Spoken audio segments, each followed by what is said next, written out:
All right, everybody. I hope you're all doing well. I was a little late. I guess I was far more exhausted than I thought I was because I went to go have a nap. Uh, you know, just I went to have a nap after work. I did not expect to sleep as long as I did, but it's all good. It's all good. We're here. We're good to go. We started almost half an hour late, 20 minutes late. So, yeah, let's get right into it right away. When last we left off, I was in the process of making of bringing everything together to, do some farming and to build up uh, some gear and also to build up my forces, which I have done. If we go to campaign, you will see that I now have 3 armies that are rather respectable. I have 3 generals that I've been working on, and I've been pushing the boundaries so that because I can't go anywhere until I defeat all these armies around my army. I cannot go anywhere. So now it's just a matter of pushing outwards, cleaning up what I left behind, and moving ahead.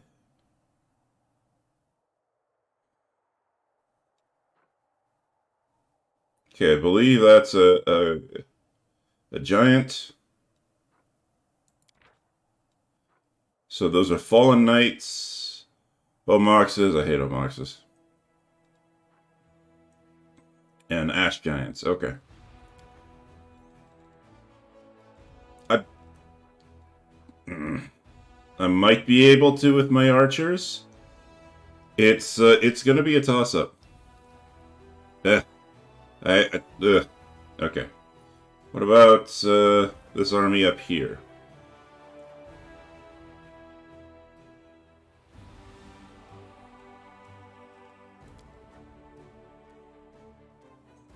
I mean, a belt of giant strength. Ugh. That's gonna be a rough fight.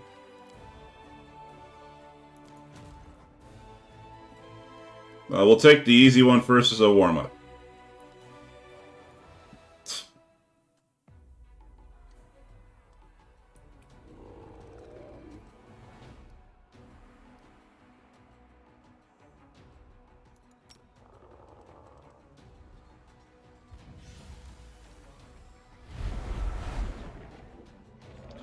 That should prevent him from moving.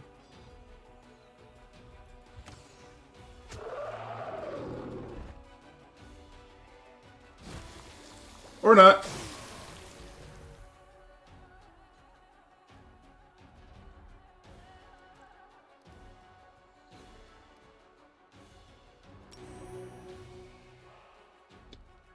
Okay.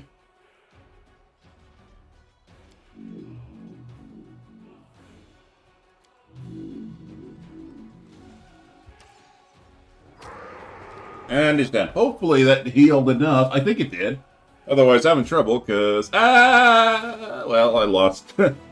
I lost a couple of people there. All right, all right, all right, all right, all right. Okay.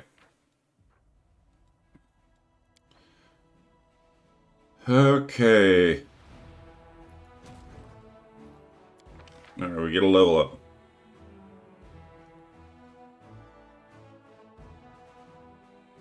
Um.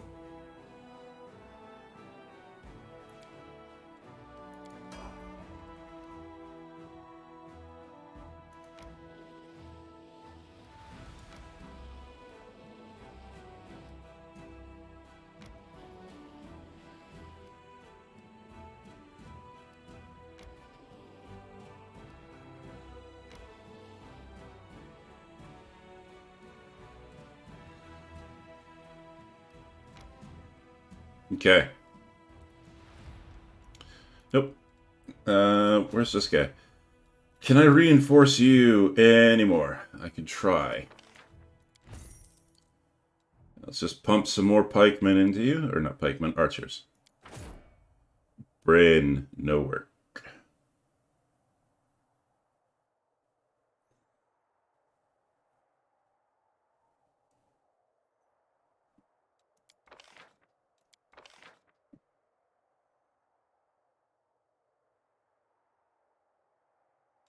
Hmm.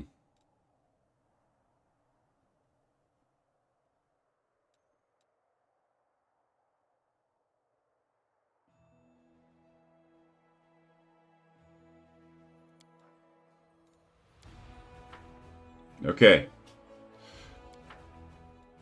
He's at 4. I'm not sending her out, though.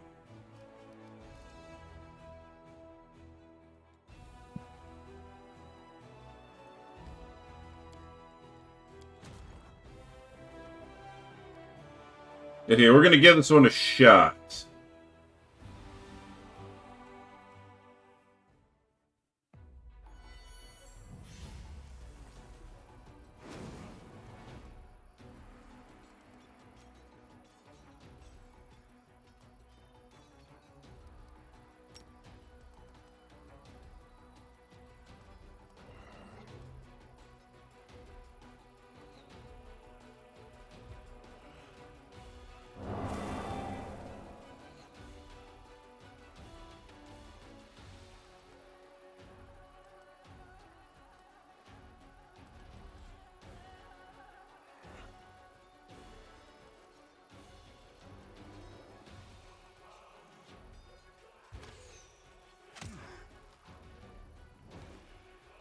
Oh, shit.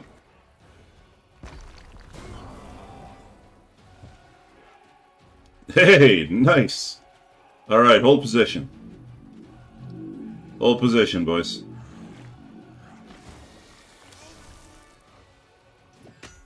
Your job is just to protect the archers. That's it.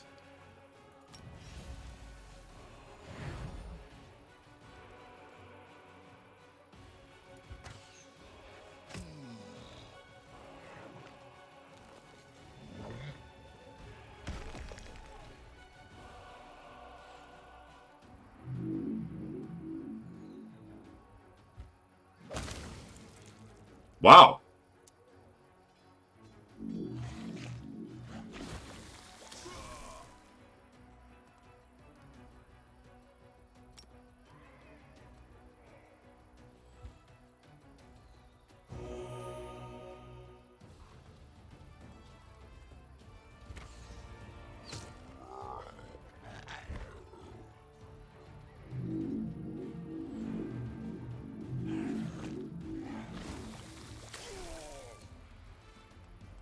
Fire in the hole.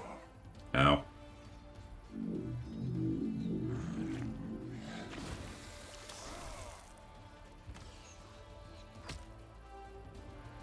We're going for one more round.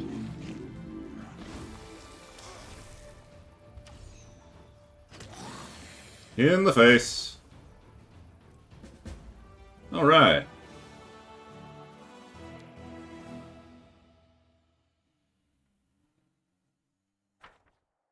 I forgot to get rid of the, I apologize for that.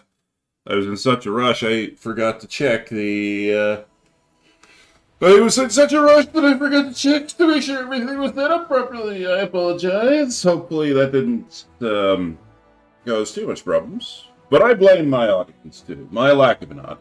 You guys need to be helping me look after myself a little more. I'm not as young as I used to be. I don't know what that has to do with anything. Just go with it. Just accept it. Oh, that's gonna suck mighty monkey balls.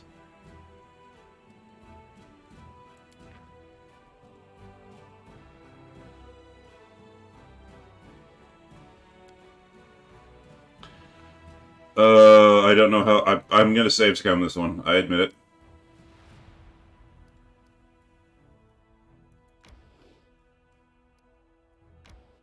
There we go.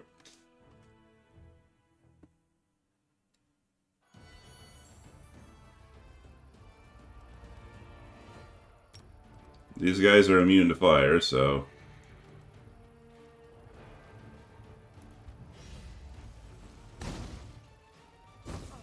Never mind.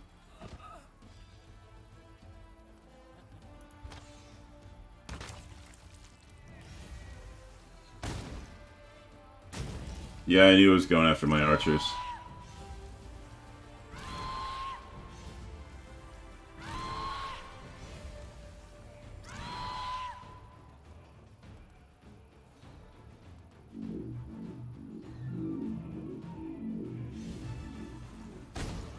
He's just gonna keep attacking my archers.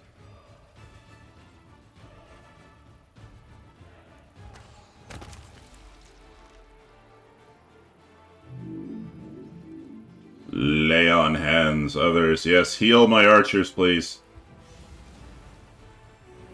Use all the healing goo to bring the good old archers back.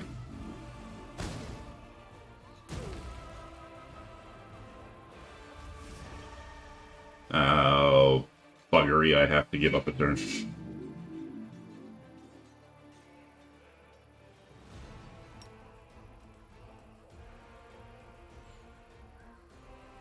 Yes. Bring them back.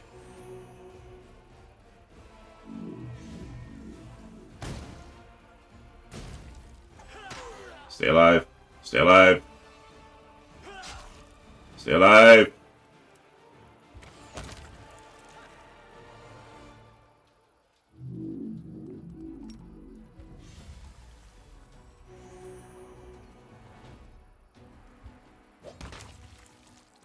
Good hit.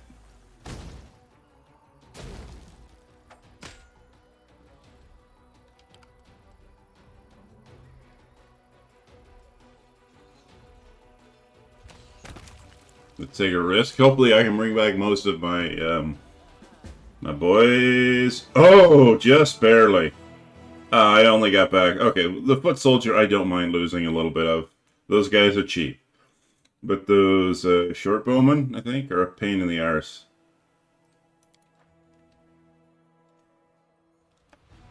Alright. Oh, we've cleared that node. Oh, yes, definitely cure wounds. Oh, yes.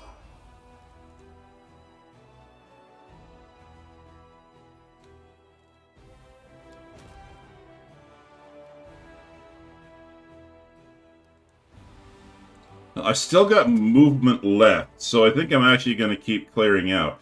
But, as you probably can tell, I have to, that mission over there I have to get to, so... yeah, let's finish clearing out what we've got while we're still here, and then we'll go after that mission. Oh, thank God, it's not a Minotaur Archer. Who can I murder today? Who can I murder today?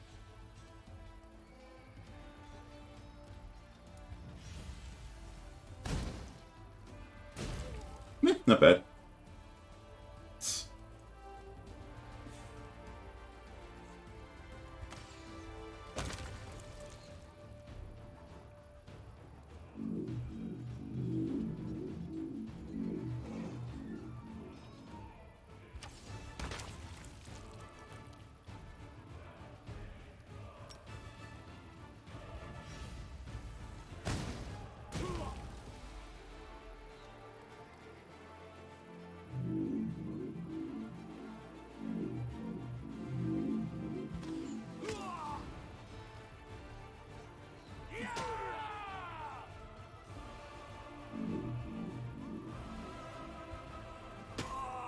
Nice hit there, cleric.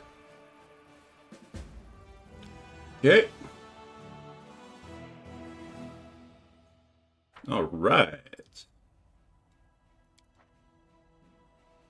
How much movement do I have left on this character? 7? Minotaur.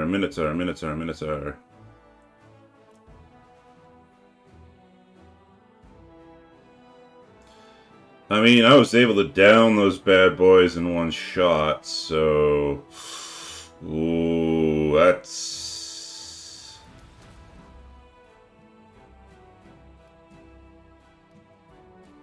That's risky. That's risky. Wait, what?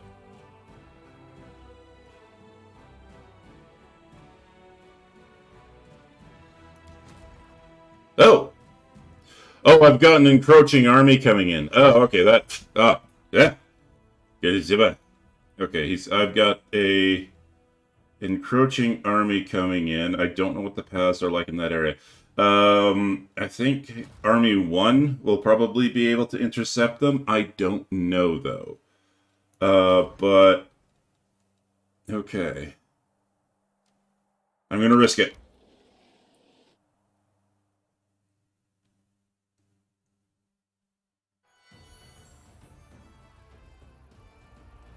Well, first and foremost, twiddle your fingers there, mage, and make someone die.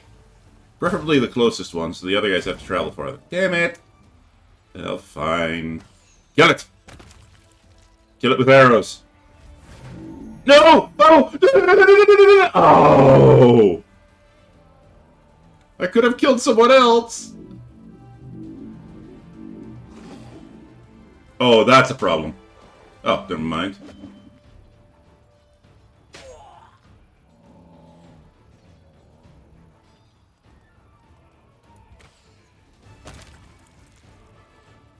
Yeah, those asshats gotta die. Right the fuck now.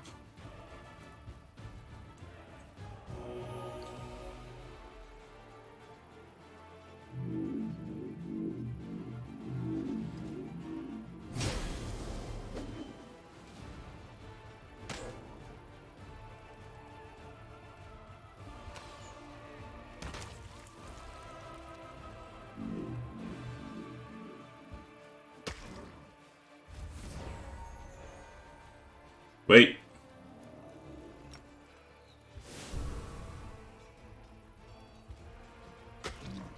Yes. Use the bonk! Excellent.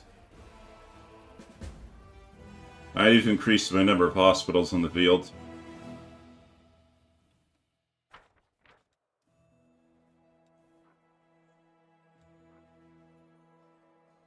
Yeah, it's an exotic. I thought so. Alright, herbal ring.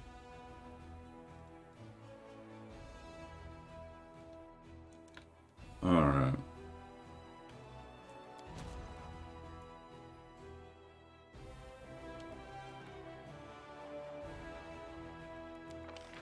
Um...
Alright, we'll get an apothecary building. Built. Because I do want my boys to get a bonus to their health. I need more materials, huh? Okay. I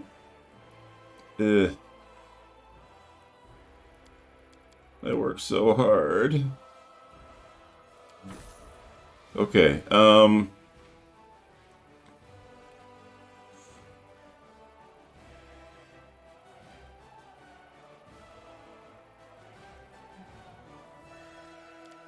yeah, let's get that, Hall of Glory. Yeah, let's get the Engineer's Workshop being built.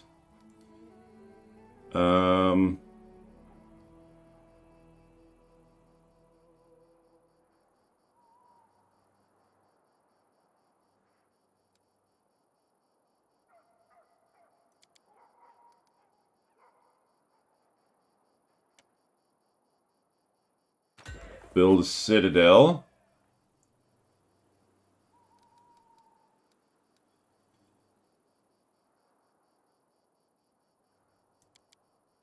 Military academy.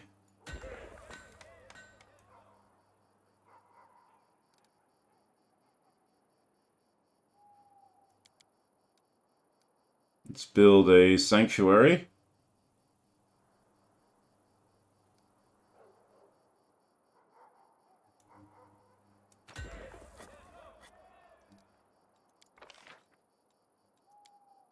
No, no, no, no, no. Okay.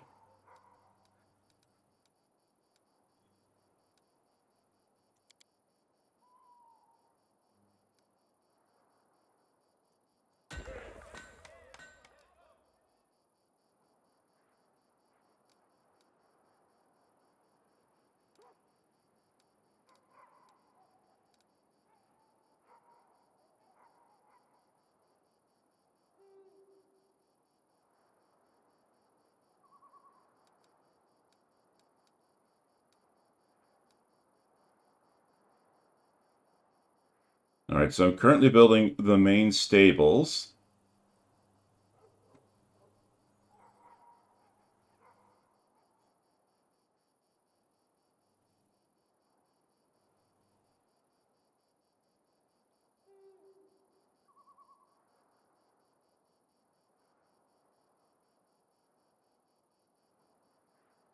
Mounted scouts, right.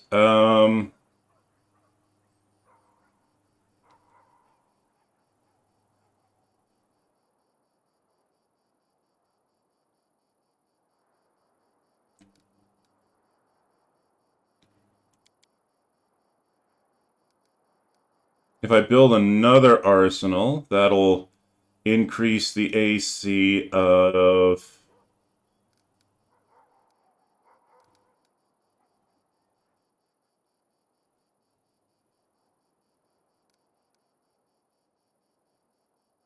Yeah, because my forward boys are actually supposed to be able to take a few hits. So, okay, a couple of arsenals. So now,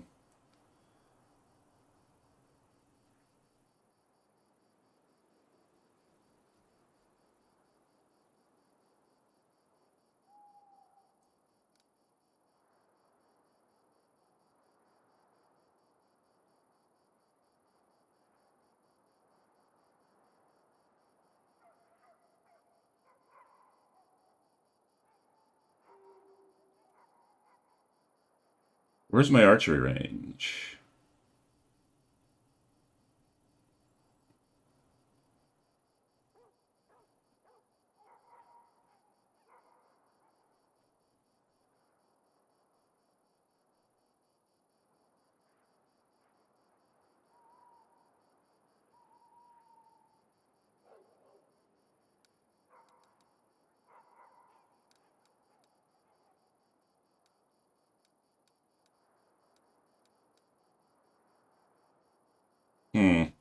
I may have balled this up a bit.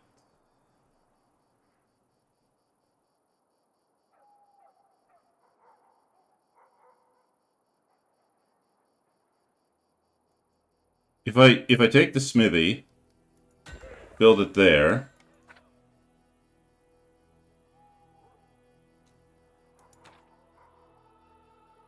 Yeah, because the main stables will get the benefit of smithy and arsenal. So 2 arsenals and a smithy. If I take my main archery range, move it down here, it'll get the benefit of an arsenal and it'll get the benefit of 2 smithies because I want my my archers to be as damaging as possible. So it'll get the benefit of. I'm sorry, it's been a while since I played this game, and to be honest, I never. Ooh, goodness gracious! To be honest, I never really paid it. I'm loud today. And to be honest, I never. And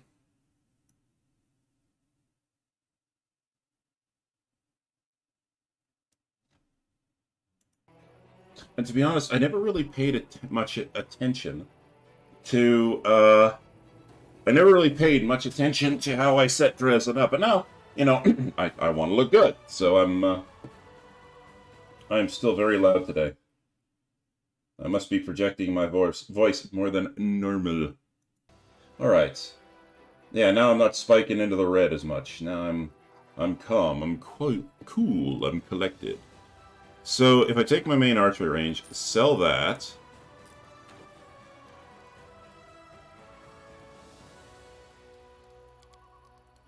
Move it down here.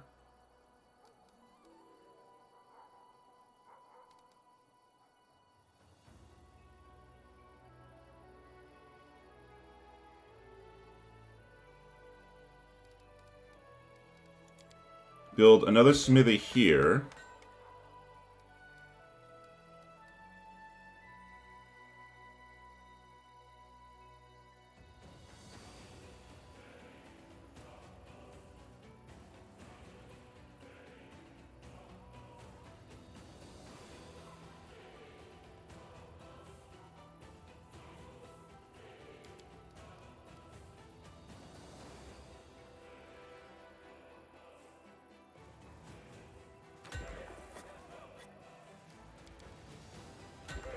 Build 2 training because that's the other thing too is like you want the attack, so you want your attack up as well. Um,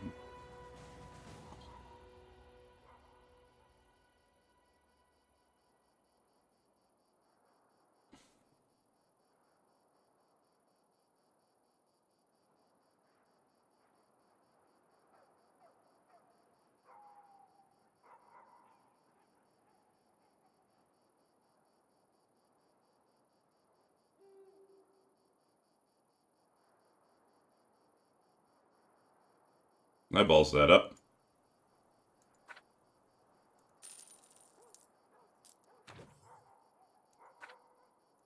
Okay, I royally ballsed up. Okay, hang on 1 second. Hang on.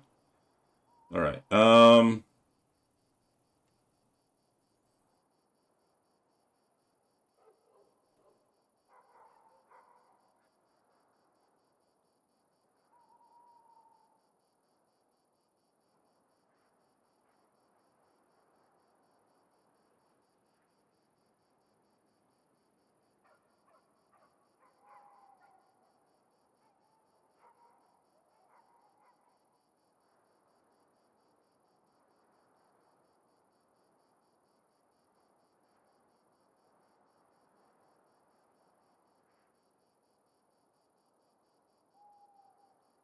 Okay, I now know what I need to do. Okay.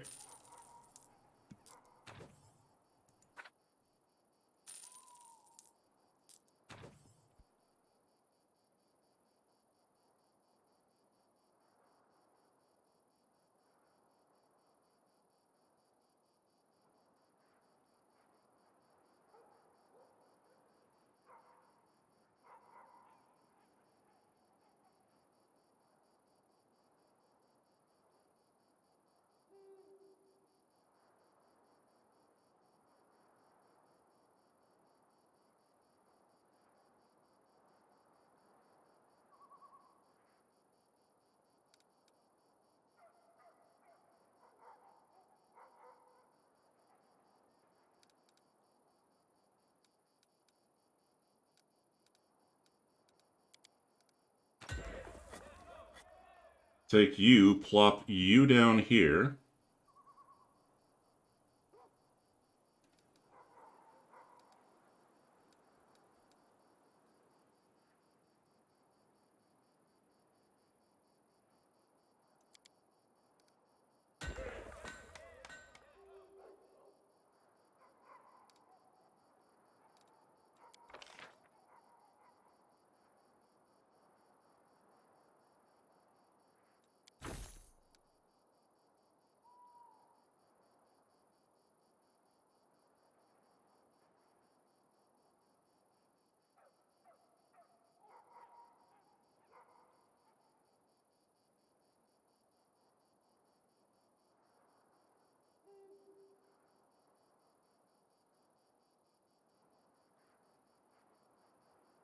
No. Okay. Hang on. I apologize. I apologize to my viewers. I think I know what I'm gonna do. This is gonna be horrible because I'm gonna put myself out of it for a while. Okay, so get rid of my main barracks because the whole point of doing all of this is to set things up such that I I contribute as much as possible to my.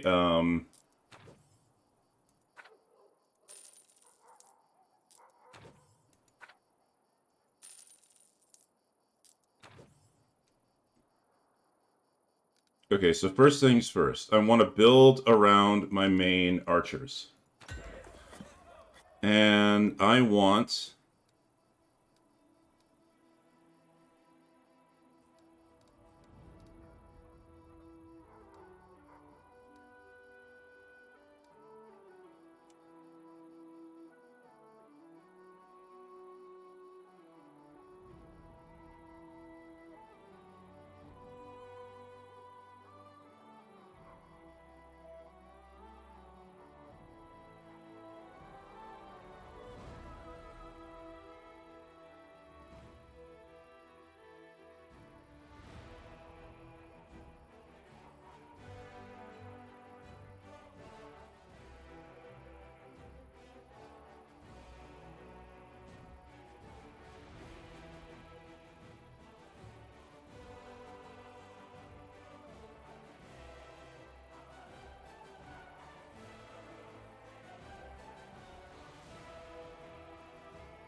I'll have my mercenary guild there. Alright. Now, most importantly, I need... I don't need... that. I need smithies.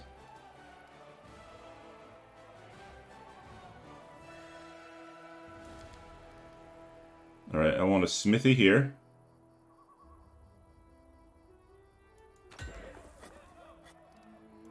I want a smithy here.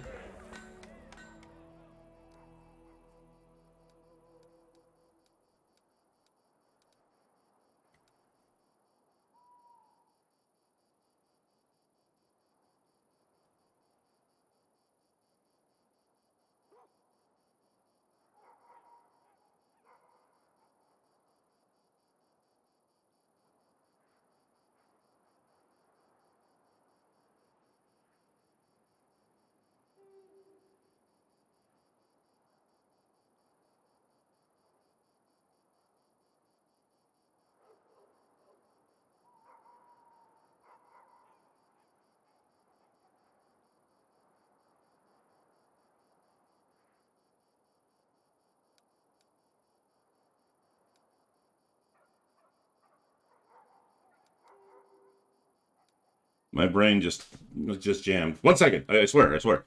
All right.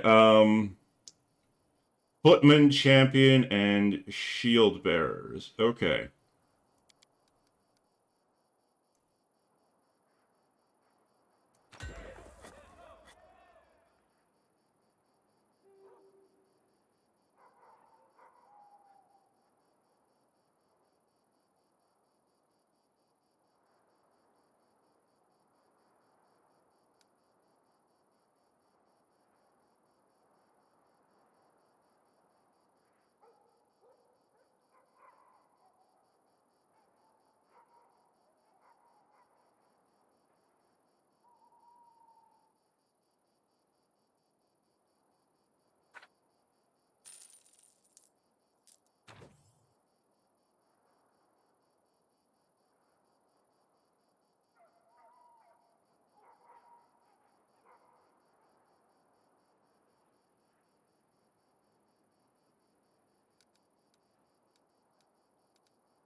Yeah. Okay.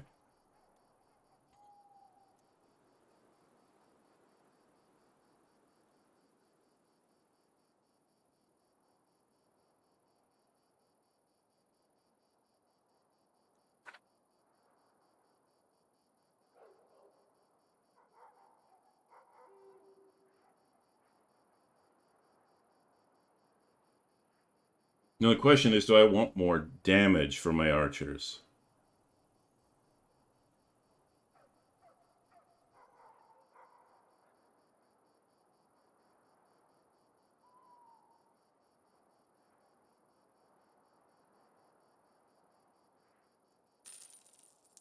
That was the... Why did I do that? You know what? Let's go for a heavier damage output. Okay. I'll grab a watchtower, throw it up there, because that's a spare space. Then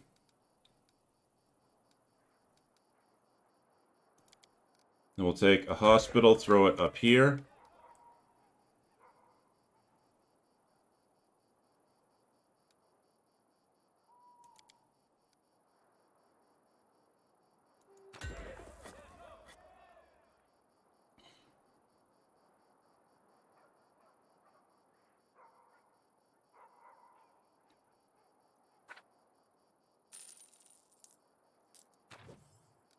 Let's grab that Hall of Glory, move it up here.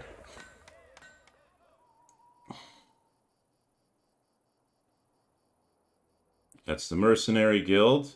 It's already getting plus 10% damage, plus 2 attack. Because...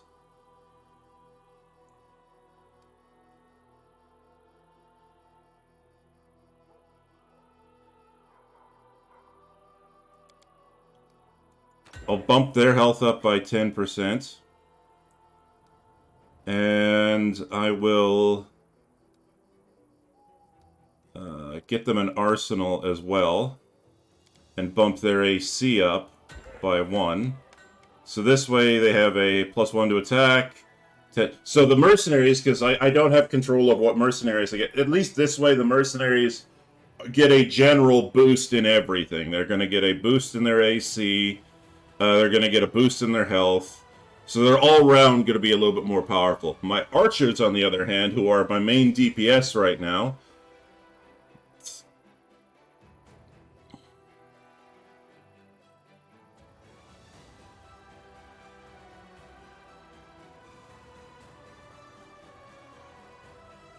they're getting a 20% damage boost and a...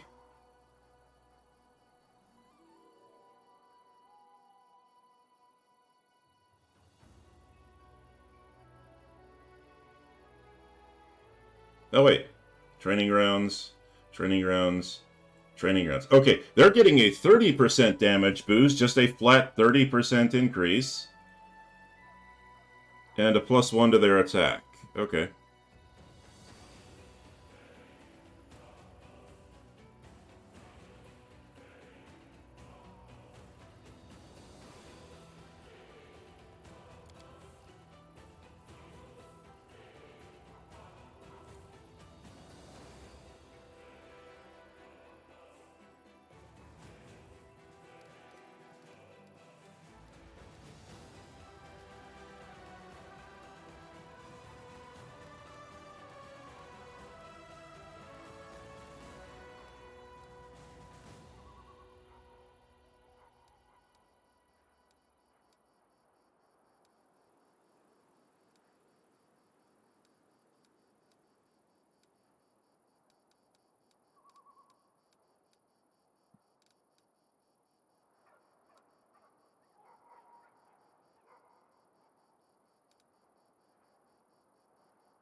Build the supply center there.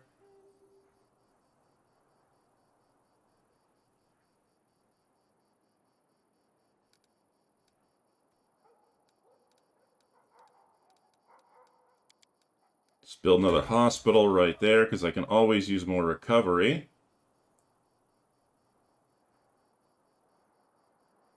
Training grounds, smithy. Training grounds. Oh, where the hell are the mages? There should be the ability to get mages around here somewhere.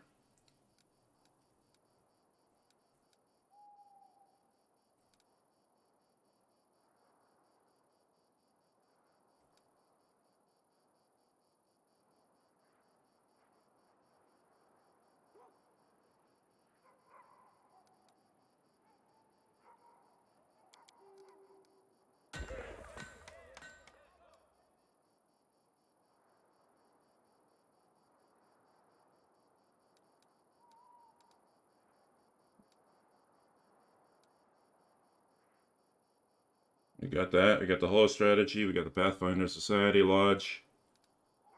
I need my main stables. Okay.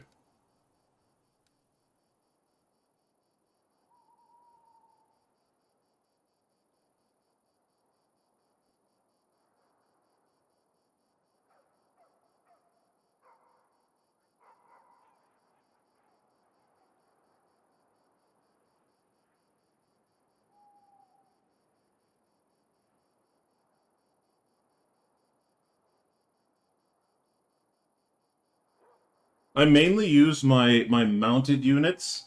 Like, they move fast.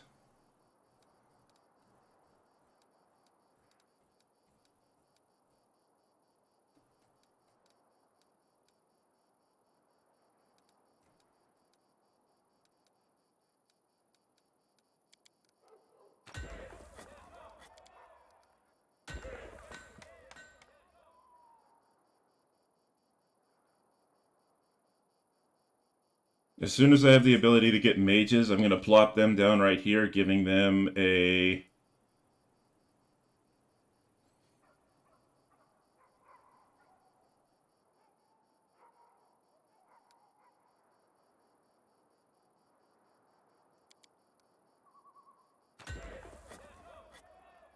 Yeah, so they'll get a +1 to their attack. They'll get... And then I'll boost their damage by 20%.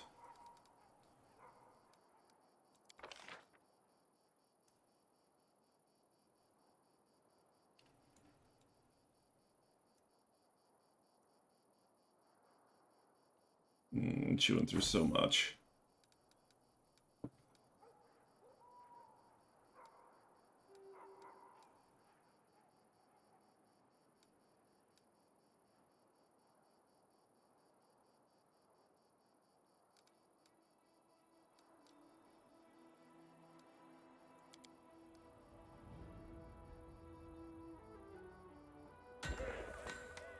Yeah, that'll be for the mages there, I think.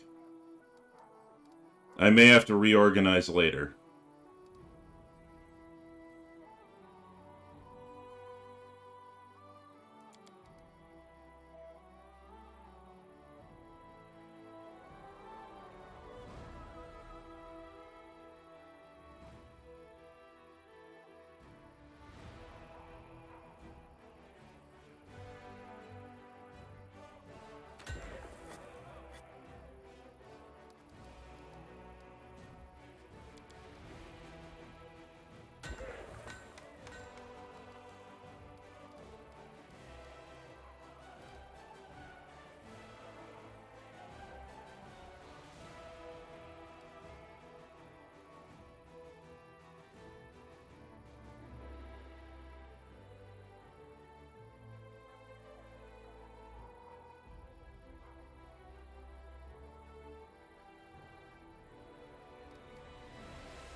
I'm more concerned when it comes to the guys on horseback, especially when it comes to the I want to make sure they can hit, so I want to maximize their damage.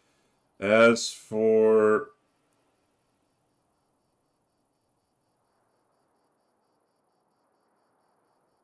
yeah, let's throw another watch. Oh yes, I need a shelter. That's important. Yeah, I need shelter. Okay.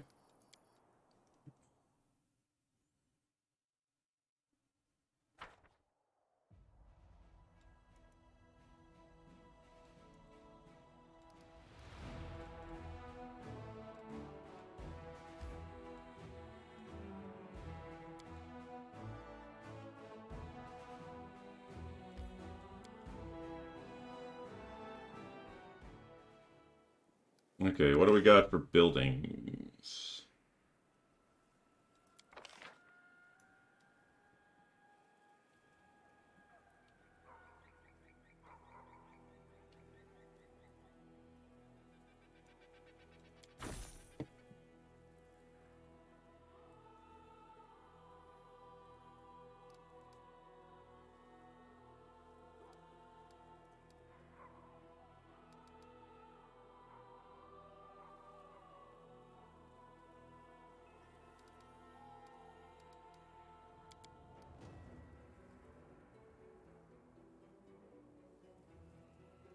It's always impossible to tell which direction it's going to be expanded in.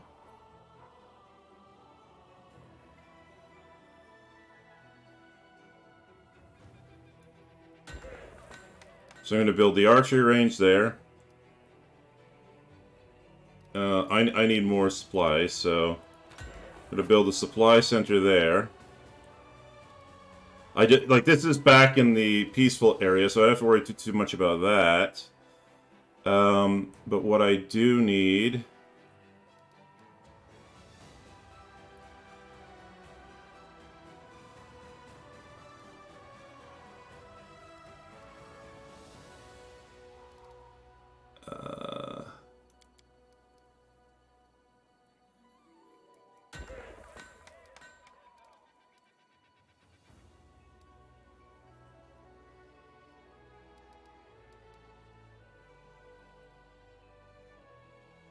Did I build an inn?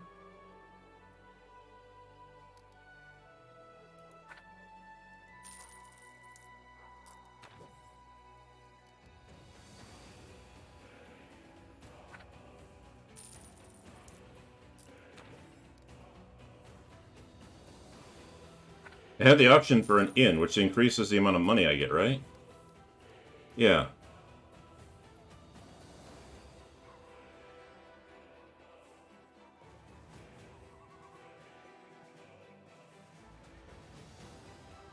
Oh, okay. Yes. Ooh. I mean, I can move finance points, no problem. But I'm gonna want a hospital, and a supply center. Okay, we're good. Like I need to get as many archers as possible. That's the big one. Archers is really gonna help me because the more archers I can recruit.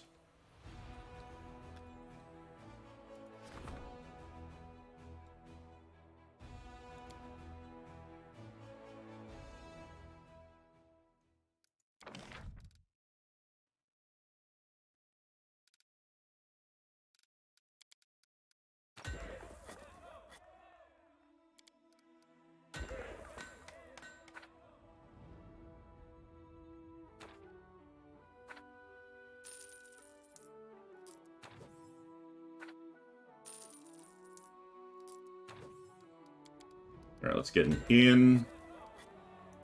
Let's get a supply center.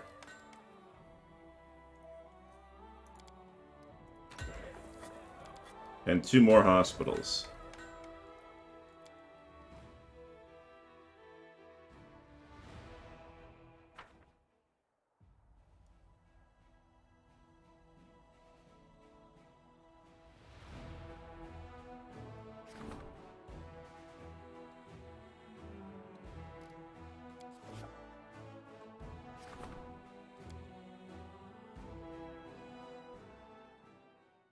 Same thing here.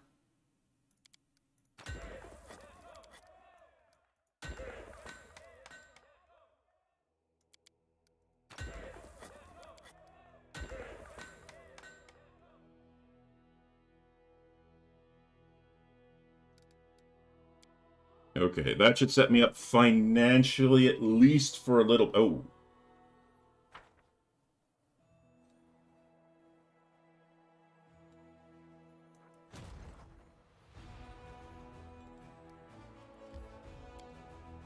Alright, Stone Maze.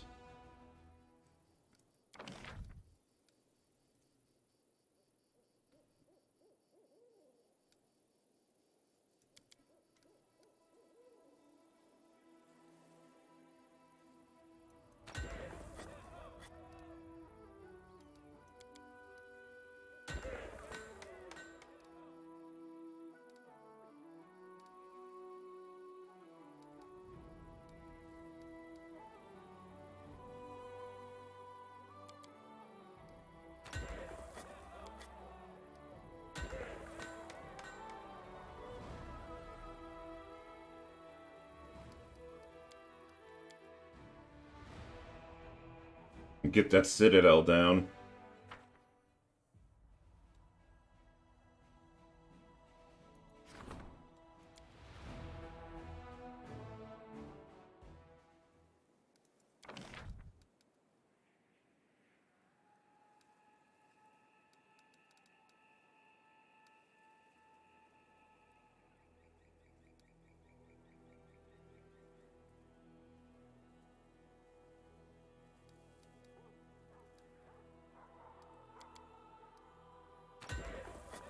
I already have a watchtower in the area of Dresden, so...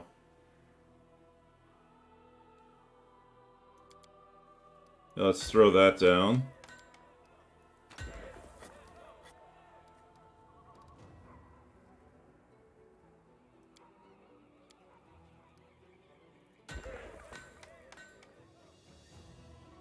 Okay, I can always use more finances. Finances are good.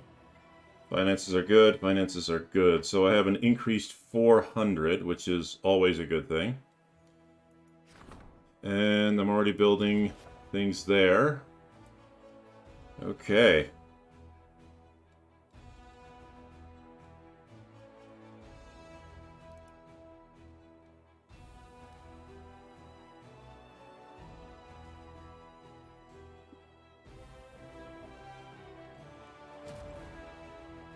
I think that's as far out as I can push.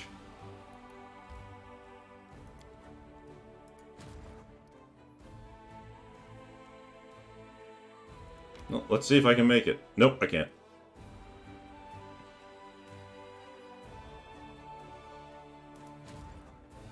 No movement.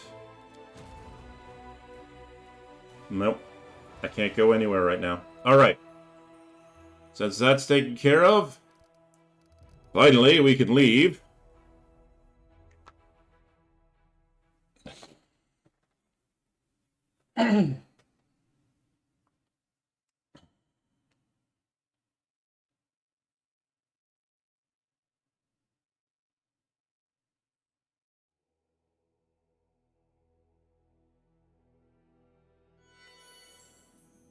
Hang on. Almost lost control there. Alright, how am I doing for goodies? I have a potion of displacement, which is good. I have a potion of shield of faith, that's good.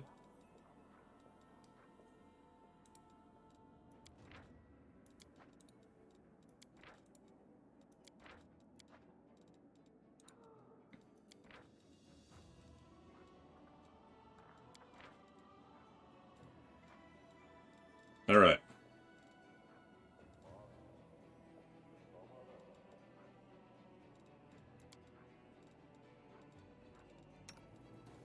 Has everybody got their allotment of gear before we head out?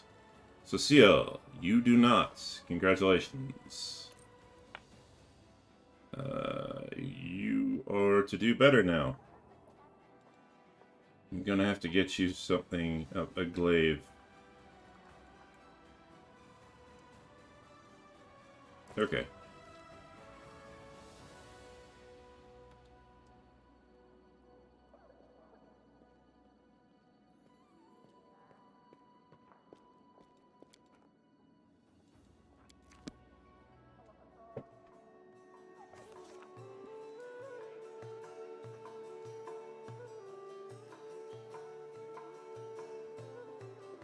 We have a gray boar to meet. How can I help you? We already met in Canabras, didn't we? Yes, I had a contract to assassinate a rather overconfident demon named Kylus there. I guess that counts as participation in the siege of Canabras. Not that my employer had any interest in the actual outcome of the battle. Come to think of it, the information my client provided me with was almost suspiciously accurate. They seemed to be aware both of the impending attack on Canabras and of the fact that Kylus was going to be there.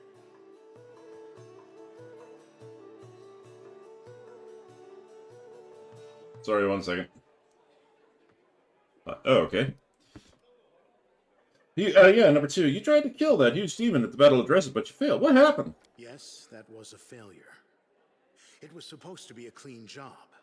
An anonymous client, a worthy target, a substantial fee. But the client insisted that I use an enchanted dagger they provided. I was assured that a single hit would be enough to finish the job, but it didn't work as expected. It was a serious blow to my reputation. And my reputation is everything to me. Fair enough. Let's get you hunting a dragon. A large adult female? The one that's been snatching people and carrying them off? I've heard about her. That's an impressive target. I can take this job, but only if we do it soon. I'm expecting a new assignment from my regular client, and I'll have to leave as soon as I have the orders. And of course, you should know that this dragon will not come cheaply. 2,500 gold, paid in advance. You got it. Excellent. Let's get down to business. It's no easy thing to take down a dragon when you don't have wings, so you'll need to follow my lead. The best thing would be to catch her by surprise in her lair, but we need to find it first. Of course, since she doesn't leave tracks, that might be tricky, but I think I have a solution. We need to go west of Dresden, to the Grimwood Forest. Sounds good. The dragon's been seen there often. According to the scouts, this is likely because there's still some wild game left in those parts. We'll set up an ambush there. I like it. I hope I can rely on your honesty. I understand that on our way to the dragon, there may be other fights or places we need to visit for various reasons. That's to be expected. However, should I see that you are deliberately delaying the contract, or that you're dragging me off to assault some demon citadel instead of going after the dragon, we will have to revise the terms of our agreement. Agreed.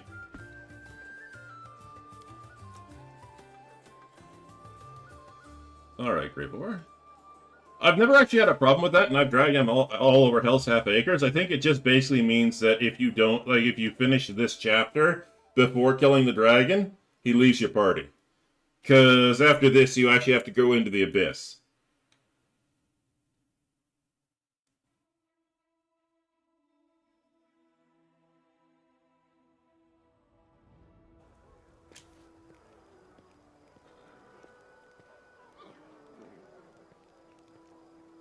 Noble. Okay. I'm going to assume, and this might be a bad thing,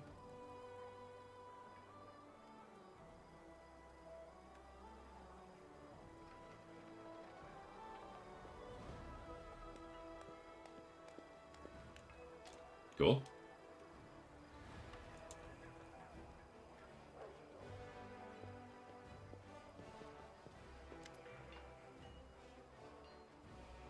Alright, did you think about what the Hell Knight told you? Yes. Cecile shakes his head. Another dead end. I still know nothing. How could Trevor have parted with his shield? I can't imagine. Well? You must believe in your brother. If he gave away this shield, it means he had a good reason. I do believe it! I do. But what could have made him part with our family relic? You know, it's not only the Hell Knight who told me the truth. Knight Tiravad refused to tell me anything about my brother's fate while I was serving in Canabras. But after these events, she finally broke her silence, and the things she told me. Cecile shakes his head. That he was a good fighter, but a terrible knight, an utterly worthless paladin. He became more and more cruel as time went on. He started caring more about destroying the enemy than protecting the innocent. He gushed over Prelate Hulrun and his witch hunts. Eventually, the goddess's patience wore thin. When he beat up some poor fellow for blasphemy, Shaylin took away Trevor's powers. It was a huge blow for him. He left the city, asking only that his disgrace be kept secret from his family. That was what Irabeth didn't say. That was why Irabeth didn't say anything earlier. Yeah, that's the thing. If you break your oath to your patron god as a paladin, they take away all your powers. Which is why I have to be careful, because if I'm too much of a goody two-shoe and go into neutral good territory, I lose all of my paladin powers. Brother, my brother, but how? He's always been kind, merciful. Where could this cruelty have come from? Well, war does horrible things to people. I will talk to you more later. And I should also actually double check. Character. Yeah, I'm borderline again. I'm still awful good, but I can't go into the neutral good territory.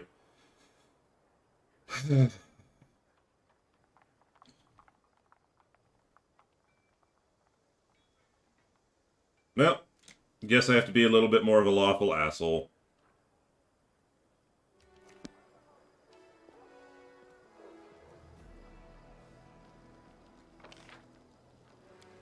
Well, let's get a move on.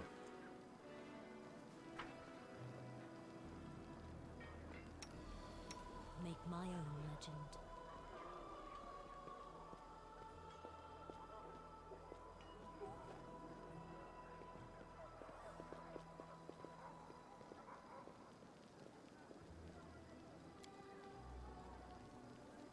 Wait, we're all exhausted? Oh, my bad.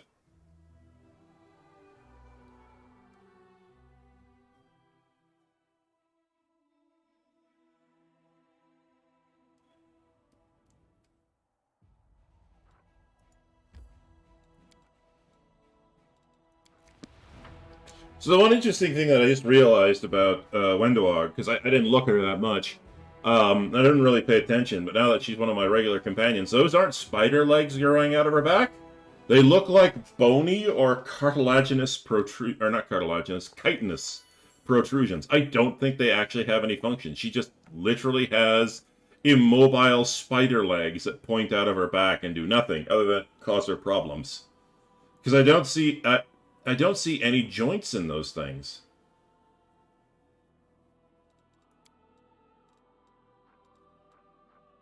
I have to go spend money. Buy more crap.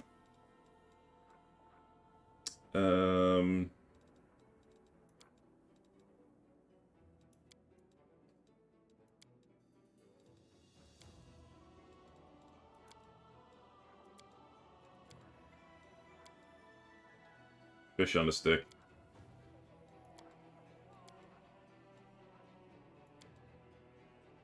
Yep. Let's do one of those. I don't have any scroll scribers yet. I forgot the song. What did Papa sing again? Little lamb. The next part is something about how there's water and hay waiting for the lamb back on the farm. I once had to sing about that blasted lamb 20 times in a row, and she still wouldn't fall asleep. No, she didn't. She just kept watching me and laughing.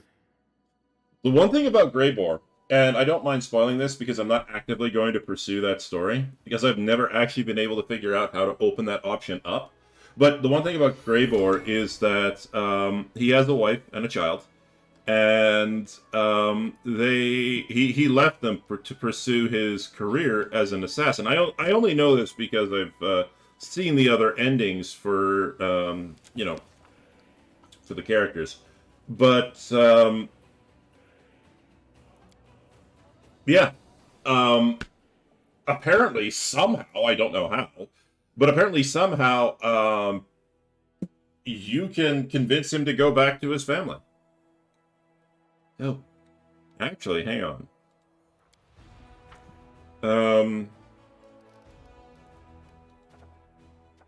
Okay, I have strengthening diplomatic connections, royal parade. Okay. Um.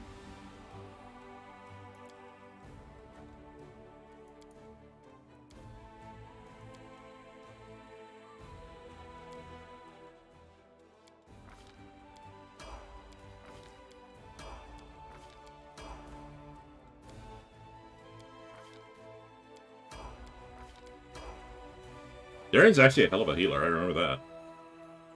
Alright, Haven's Edge. Oh, unknown. Well, okay.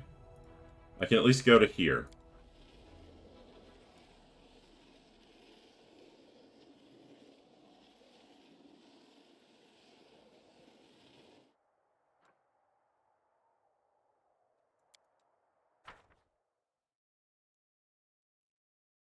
Well, I was right. They were going to intercept my boys. Alright. Both of those are melee, so let's quickly do this.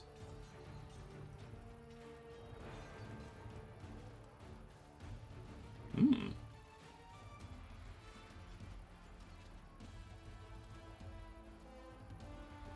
You know, I'll take the chance. I will narrow that down as much as possible.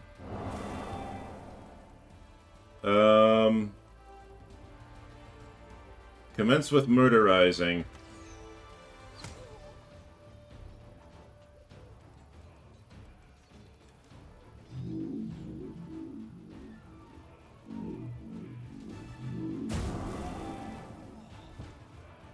So long, so sad?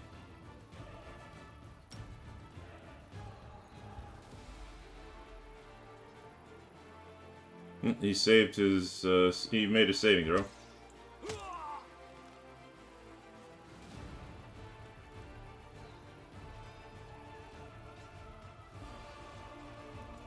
Yeah, I'll move the Hell Knights.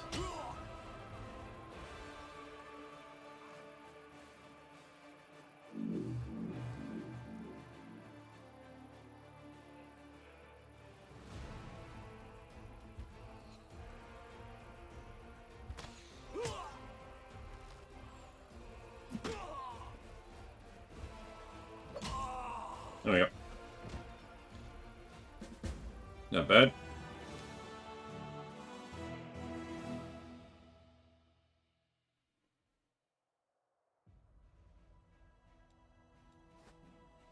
Well, new day, and we gotta level people up.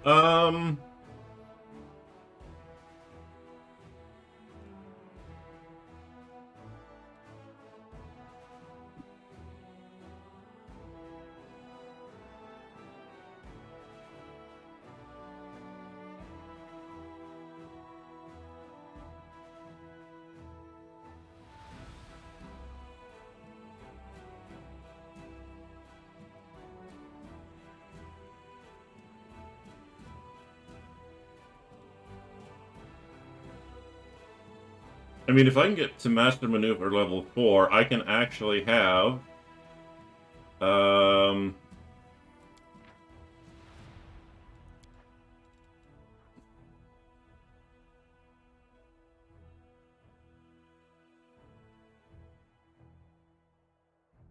That'd have to be at least to level 5, right? Because it would have one ranged, one ranged, one mage, and then 1, 2... That's 4, 5, 6. Yeah, I'd have to get to Master Maneuver level 6.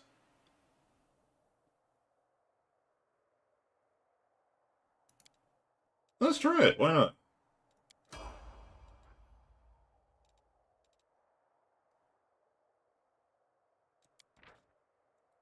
Good, I know exactly what I'm going after. Let's move them up.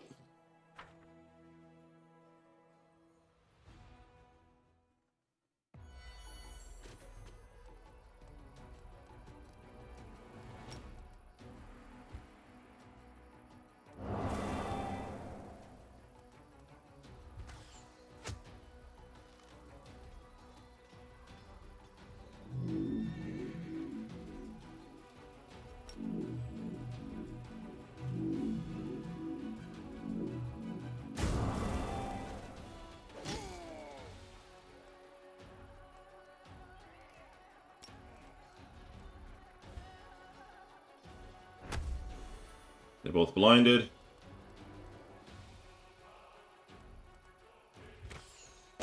Get the most bang for my buck. I'm not moving him. He sits there simply to protect. Ooh, good hits, man.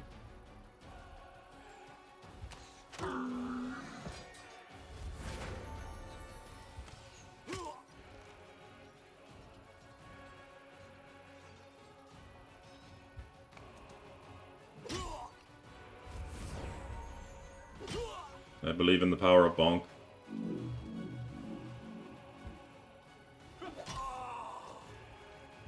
And it worked. I didn't even have a single person downed. Nice.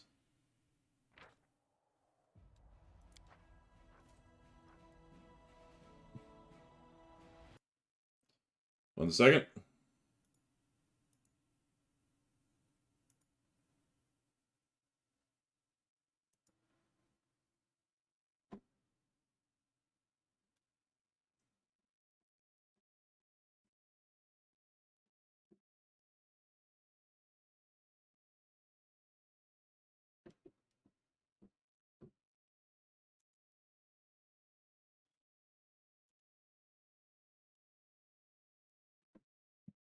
Alright, sorry about that.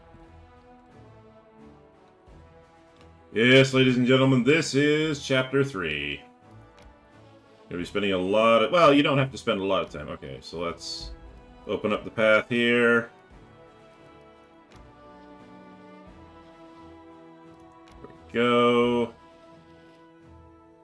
Hey, Gwen.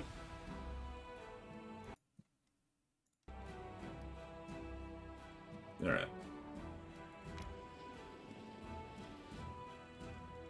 That's Army 1, Army 2.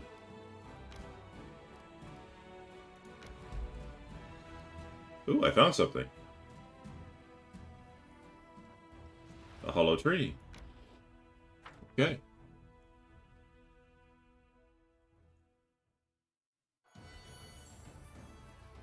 Uh-oh. Mounted units. This is gonna be a pain. Where can I get the most bang for my buck? Let's try and take out their light cavalry. Burn them. That was a good hit. And I will take the guaranteed drop in DPS.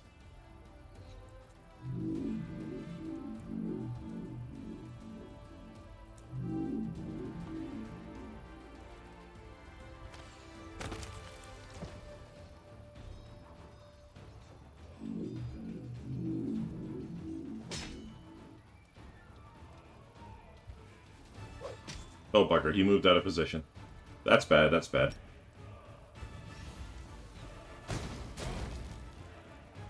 Kill it! Kill it with the biggest fire and arrow! Okay!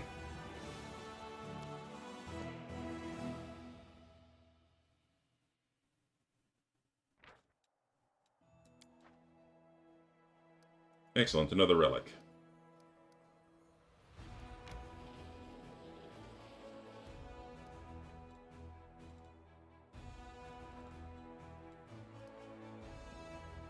How powerful is this guy down here? 7? He's got a lot of undead.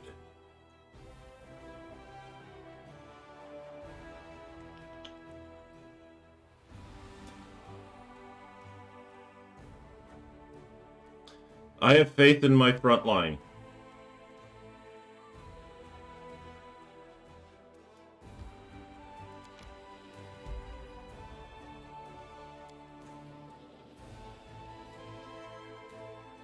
Okay, where's Unit 6?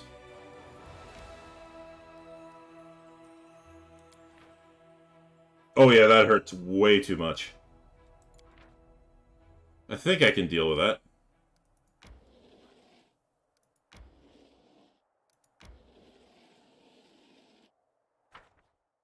Okay.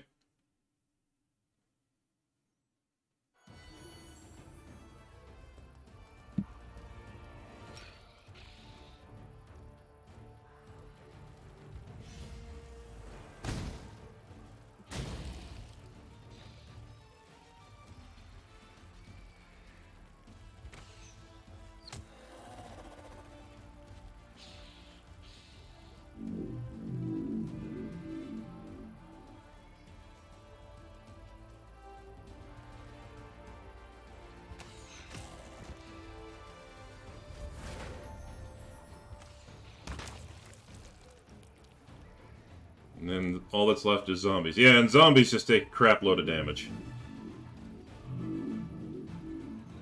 Alright.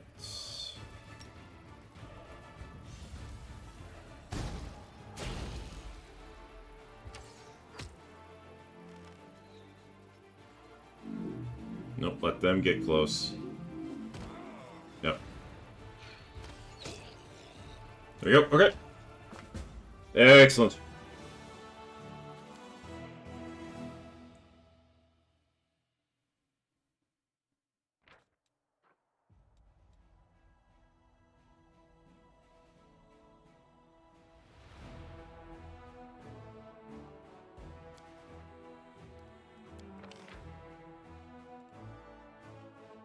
Get Master of Maneuver 1 so I can recruit an extra unit so I can then close off. Because right now my archers are vulnerable. Alright. You've explored everything you can out there, and right now I want you back, because I do want you to get that extra unit. So start making your way back. Okay, and 4th Army, is there anything I can do for you right now? You're pretty damn powerful right now. Unfortunately, I still need to... 1 archery unit, 2 up front units? That'd be a hell of a risk, but I'll take it. Because I've already got a unit inbound.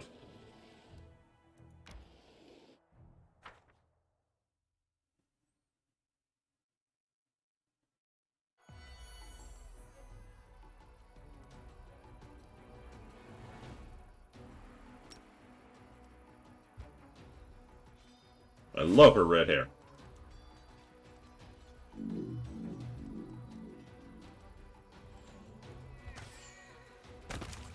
Yeah, make sure I get rid of their archers so I don't have to deal with artillery.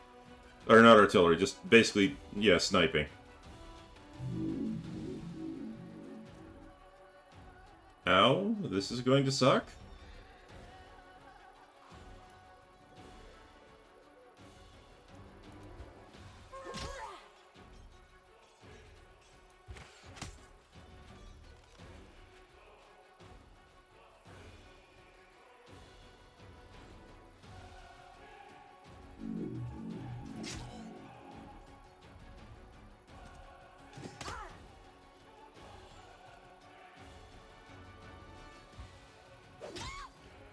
Thank you. No! Oh, bugger me sideways. That was not what I wanted to do. Leave my archers alone. They moved out of position.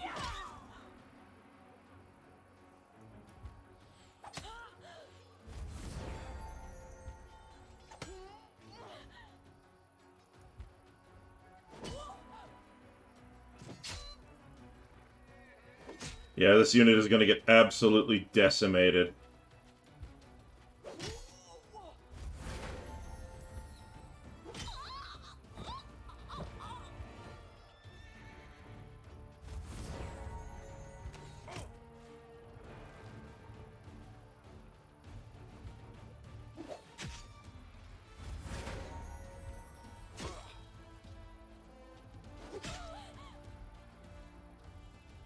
God damn it. If she hadn't moved out of position, I would have been able to fix that. Oh, screw it. It doesn't matter anymore. Just kill them as quickly as you can.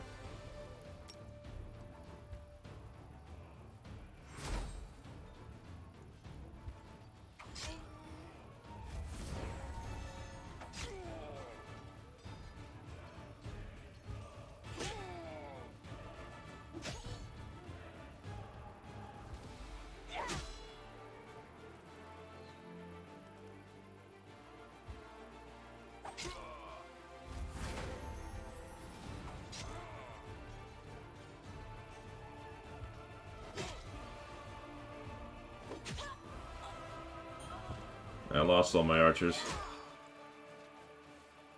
Oh, I knew this was going to be risky.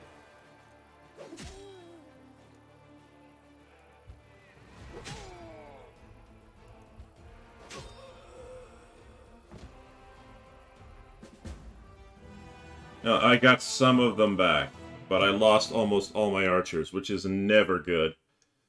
Alright, that unit is now completely combat ineffective.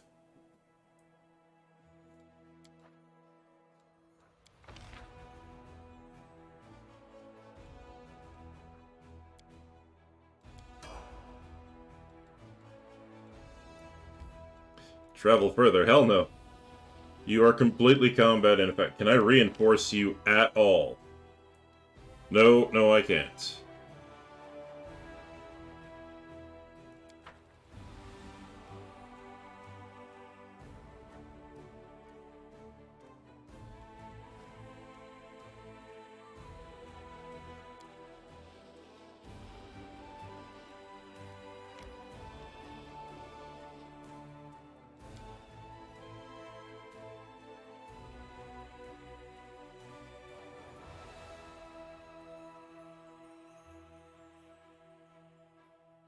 You know, you could at least try to look like you give a damn about anyone but yourself. Do my ears deceive me? Is a paladin of Iomade encouraging me to lie? He's got her. He may be an asshole, but at least he's absolutely witty about it.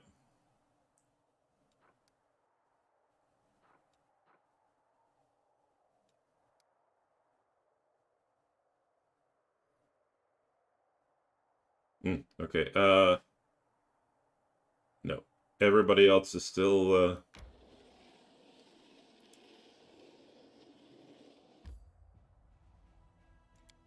Let's enter.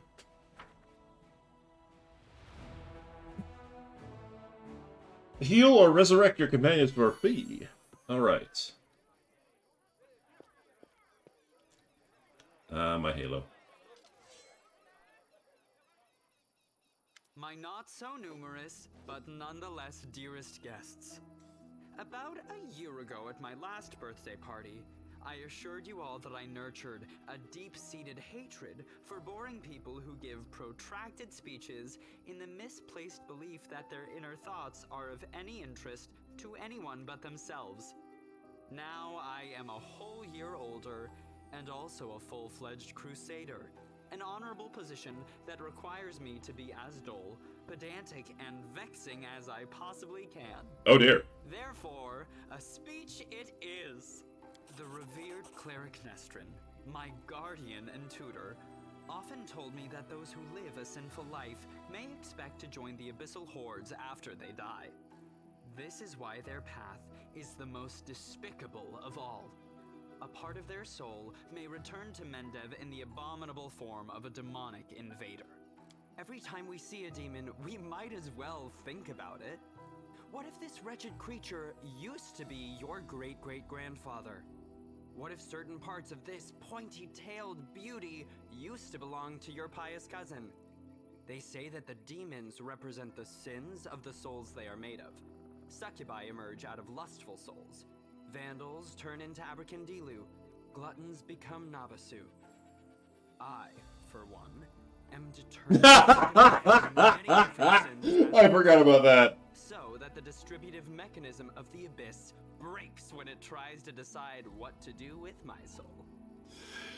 Like, I know I'm going to hell anyway, so I'm gonna confuse and fuck with everybody in the bowels of hell when I get there by committing every sin possible. They won't know what level of hell to send me to. Yeah, exactly, Gwen, exactly. Like, I can't figure this shit out! I'm gonna send it back! Send it back!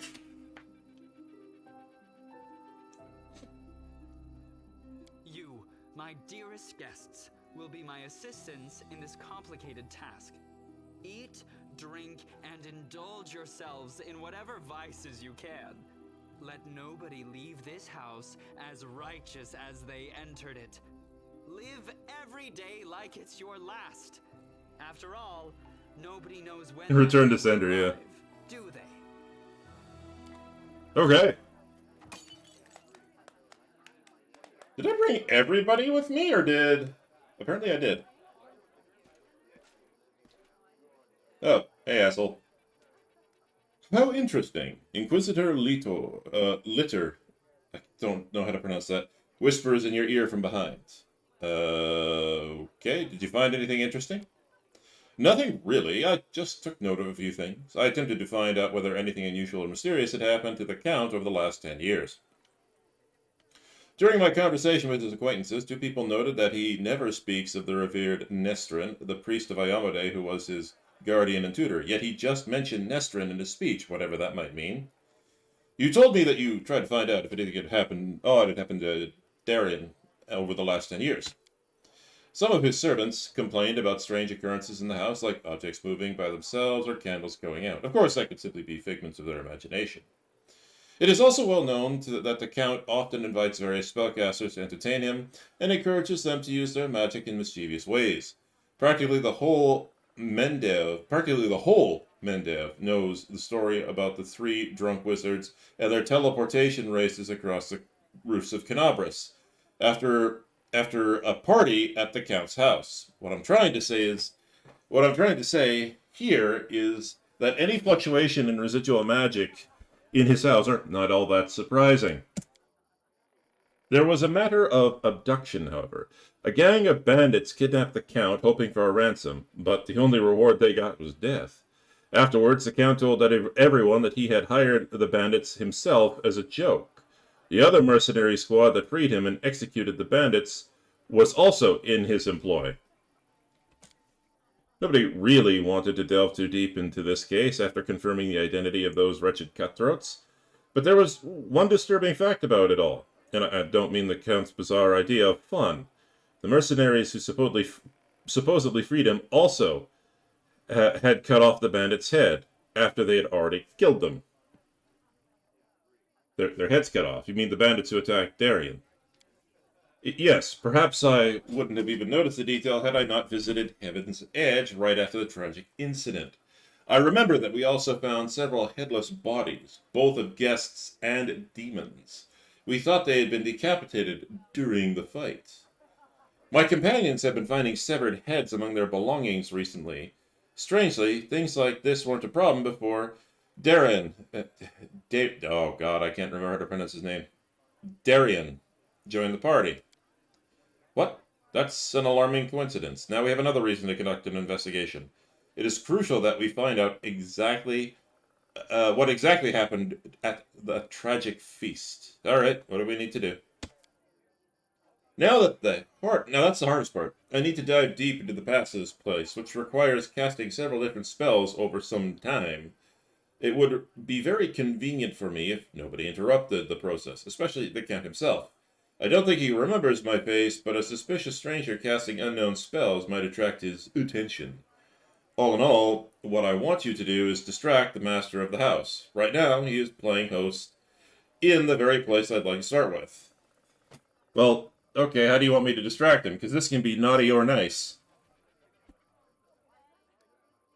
Okay, I understand. Good luck. Come back when the Count leaves. I will tell you everything I managed to find out and maybe even show you something. I see.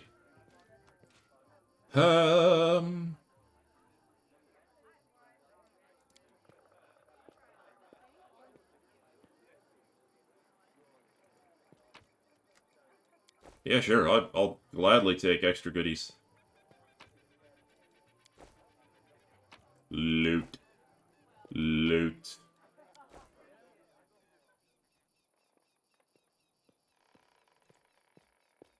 Wendawag. Hey, Wendawag, what do you got to say about this? The Golden Boy invited us all here for a grand feast as if we were part of his own tribe. Interesting. Ah, yes, Wendawag. Never stop being suspicious.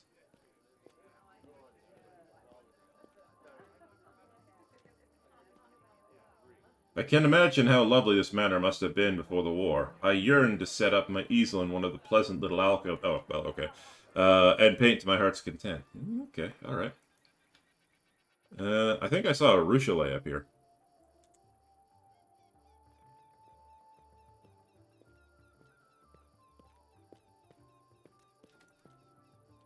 I thought mortals had cemeteries for sorrow and feasting halls for joy. This place seems to be a blend of both. Fair enough.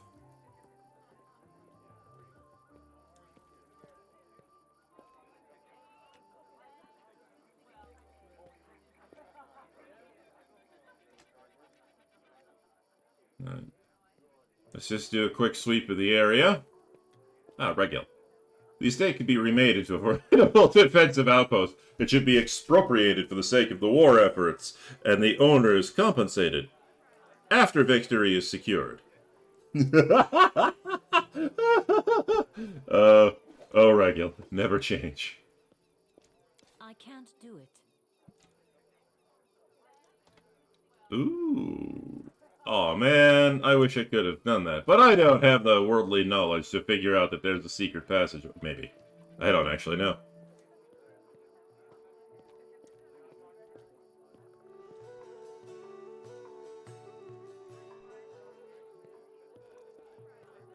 Oh wait, is that Greybor? Greybor! What are you doing? The Count must have exceptional bodyguards considering he's alive despite his personality. Good point. Sela! You never know when or if you'll get another chance to rest and have some fun during wartime. I'd rather take my chances while I can. Alright, ladies and gentlemen, give me just a second. I have to stand up and take a quick walk. I will be right back. Don't worry.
Sorry about that.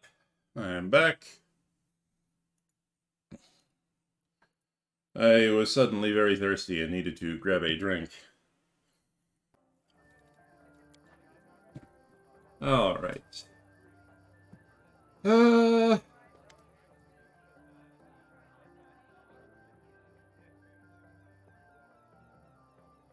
sorry. Darren, who has been watching the guests with an unreadable expression, turns his head to you and says in a casual tone, like he's continuing a conversation that was interrupted, I've always considered myself an ascetic, not a hero. When doomsday comes, I thought I'd pour myself a glass of 100-year-old wine, sit in the front row, and just watch the world burn. Playing the violin was also an option, oh my. Now I'll be damned if I know how I ended up in the... Now I'll be damned if I know how I ended up in the Fifth Crusade. How did I become the companion of a heroine chosen by Iomade? Iomade has a sense of humor, that's why. And you have to be afraid of gods who have sense of humor, because they inevitably want to see it tickled. Which usually means we all wind up being that said god's butt monkey sooner or later. I've played that role several times in my life. It's not fun, let me tell you. Alright, sometimes the most casual occurrences dictate our fate's course. I'm afraid that's not always the case, sometimes dictated by alien, but wholly deliberate forces. Alright. Well, sorry about this, Darren.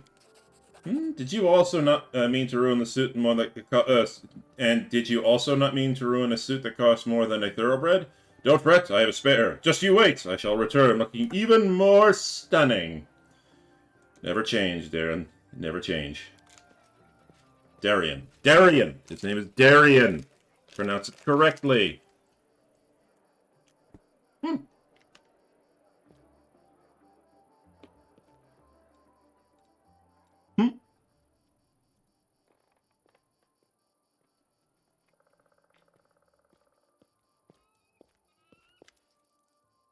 I see that you did your part, Commander. Thank you.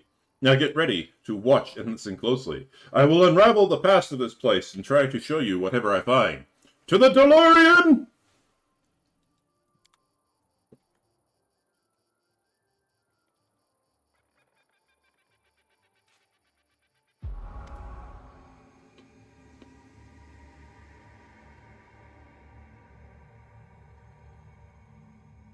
Countess Ciliana. Yeah.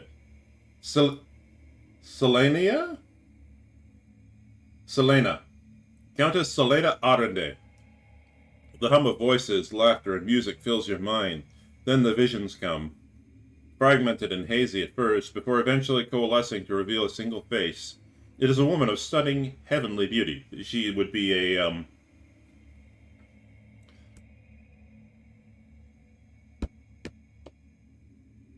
I can't... Silenia. Silenia? Oh. Yeah, Silenia. Okay, that makes sense. Thank you. My overlay stuff. Oh, god damn it. Alright, thank you, good. I can't even remember what... she's the same race as my character. My dear guests, the Lady of Heaven's Edge welcomes you, all of you today. I hope this day is as bright for you as it is for me, because on this day my only precious, sometimes arrogant, but utterly beloved child was born. A child is usually a reflection of their parents' caretakers. Countess, will you allow the humble tutor of this young man to address the guests and the man of the honor and the man of the hour as well? A new face appears. It is a handsome old man with a strong, dignified posture and a voice that emanates power. Darian. God damn it. This is bugging me. Daran, can't we just have one day without your sermons? It's my birthday, after all. 10 years ago, the young Daran had an utterly angelic appearance. His table manners and expression lacked the dignity of a true angel, however. Countess Silena Arende. Day, I'm sure you, the revered Nestrin, only wanted to hug you and offer his best wishes on your birthday. Wait, what's that noise? Uh-oh. Lily 2. The shrill laughter rings in your ears and reverberates in the base of your skull. In the vision, a Lily 2 appears before the guests of the estate and gives them an exaggerated, scornful bow. The sorceress of evil has come to your celebration, mortals. Did you prepare a treat for me too? I mean, honestly, at that point, you know, if a demoness basically shows up and asks if you prepared a treat, you might as well just, I don't know, like, here, take your pick from the table. You know, it's like, oh, we've got such a auspicious guest. Take your pick from the table. Not the people sitting around it, but whatever's on the table. Consider it yours. I mean, when you're already on the road to hell, might as well have some fun, right? Even if it means steering into a ditch. Nestrin, what do you want, spawn of the abyss? I've already done everything I wanted to. Hey, you, doddering cleric, look around. Don't you notice anything odd? The plague is in your wine, in your food, in the air around you, in your blood. Soon you will all die. Pray to your pathetic goddess and call upon your healing powers all you want, but they're not going to help you. Nothing will help you.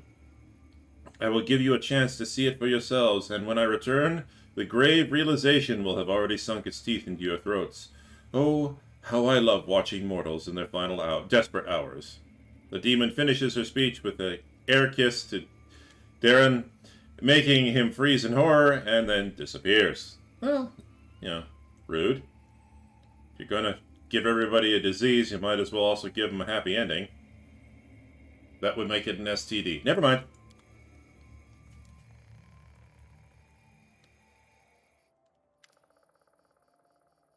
Litor shakes his head and slowly exhales, rubbing his temples. The first appearance of the disease in the Lilitu, one of the many sisters of the accursed Minago. So far, everything I've seen matches the official version of the events. So, what now? I can sense the aftershocks of a very strong outburst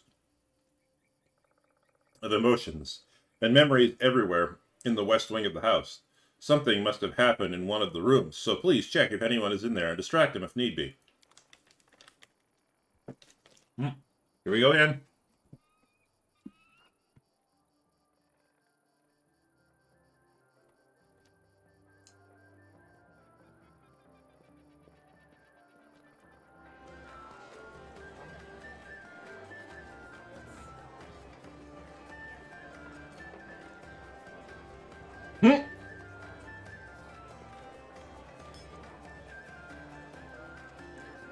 I can't. Oh, Nenio.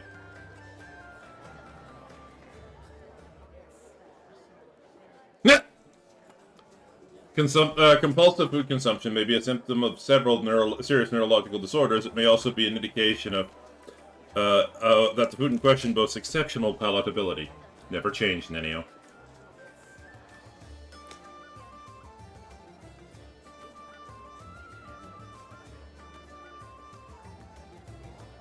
This revelry isn't rest, it's decadent. I do agree. You know, sometimes... Well, it depends on the person, too, right? Because I remember back when I was a trucker, and yeah, we're going to take a minute, it's story time, boys and girls. But I remember back when I was a trucker, I used to absolutely abhor a bunch of my coworkers, because without fail, every damn day I wasn't the driver. Because as I said, I used to be a trucker. But we trade off, so people could get rest. But every damn day I wasn't the trucker, without fail, I always got dragged along with some of the guys to the Rippers. Sorry, the strip club. And it frustrated me to no end, because back in the day I saw the strip club for what it was. It was essentially it was women selling you their attention.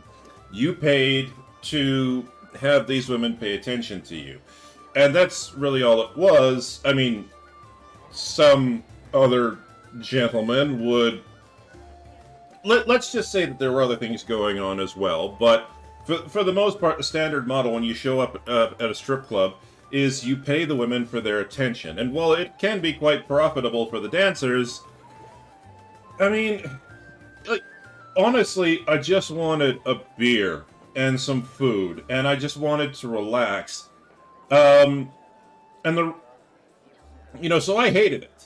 Now, later on in my life, when I needed a cheap place that was open, and I just needed to relax after a miserable day as a temp, scraping together whatever money I could find, so that I could barely pay my rent, I would have more of an appreciation for the strip club. But at the time, I absolutely hated it, and it made me miserable, and I never wanted to go.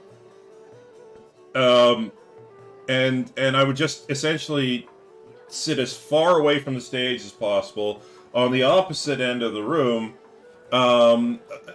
where the girls never went. And they would leave me alone, and I wouldn't deal with them. And then when when my companions were drunk as a skunk, and, somebody had to drive them all home, I'd drive them back. It eventually became that I would be the designated driver to get everybody back to the warehouse. I didn't care what they did after that. But yeah, that would be my evening, and I'd go home more stressed than ever. And at least I would have had really cheap food at the time. So that was really the only benefit. So yeah, there's a difference between rest and revelry, but there are people out there who get, the emotional, the physical, emotional, and psychological release that they need by indulging in absolute debauchery and decadence. Anyway, sorry, long story.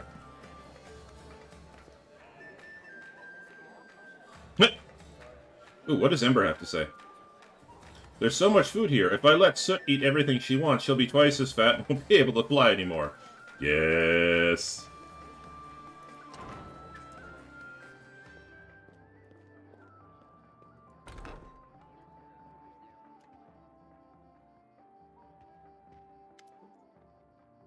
Dara arches a brow at you, but doesn't seem disturbed, and... Yes. What?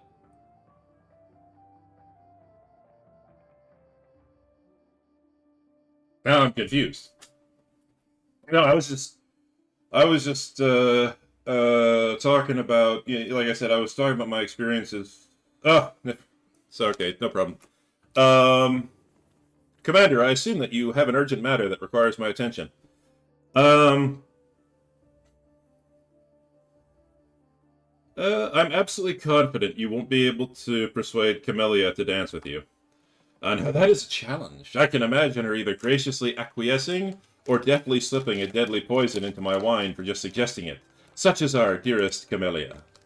You've given me a brilliant idea. Wow, you got dressed pretty fast. He hesitated for a moment. Why?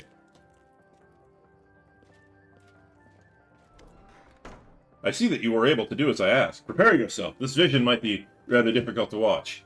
I swear if it's people having sex, we're done. I'm out the door. You can finish this quest on your own.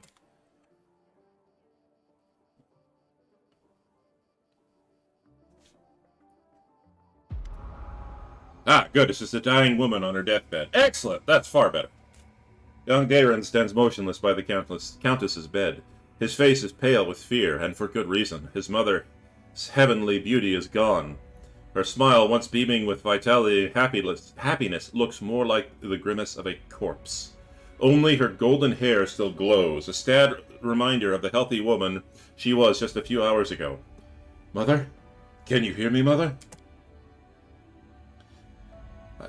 Day, my boy, how did you get here? The Countess's voice is failing. Don't come any closer. This disease. Mother, listen. The revered Nestrin has sealed the gates. He says he won't let anyone leave the estate. If the plague reaches the larger settlements, nobody will be able to stop it. He claims this is why the demons attacked us in the first place. They knew that we would call upon the strongest clerics to heal us, and those clerics would catch the diseases and die as well. The fat baron and his family tried to escape, but three-armed paladins barred the way, and said they would not let them go. Mother, we need help. Canabras is full of clerics, wizards, and demons know who else. They might know how to stop it. We need to get there as soon as possible. We must obey the revered Nestrin. We are the lords of Mendev, and we must protect the people. If it reaches Canabras, thousands of innocents will die. I don't care about any innocents. Darren's voice rises to a shout. You're ill, Mother. You're dying. You must tell them to open the gates and take you to Canabras. They won't listen to me. But you are the lady of the estate. They can't refuse you. I can't. I must. Please leave, my dearest. Don't lose hope. You can still. A convulsion overtakes the Countess's body. Her last words are swallowed by a long, guttural groan. Ah, good. Psychological torment. Gotta love it. Litor wearily rubs his temples, but his face is unreadable. Now I have the answer to one of my many questions. Nobody went to Canabras in search of help because the revered Nestrin didn't let them. He valued the safety of the city more than the lives of his flock at the estate. What a difficult choice it must have been. He made the right choice. There was no other way. I'm almost certain that Count Darren has another opinion of this matter. A very, very strong one. I have never been in the revered Nestrin's position, but I know the price of difficult decisions, especially those that you have to make quickly. I have no right to judge him, but we must continue our investigation. The next site I'd like to examine is the Great Hall. That is where we found the remains of Nestrin and the demons. I assume that he killed them in a confrontation, but we must make sure of that. Please help me clear the area so that I can study it. Oh yeah, sure, just get everybody out of the Great Hall. Thanks, man! Shove that mace up your ass. Countess Silenia. Nevia Dara Arande, with her infant son, Darren. Unlike typical aristocratic portraits, this one depicts a young mother having fun with her child on a seesaw. Aww, that's cute and adorable. Loot. Info.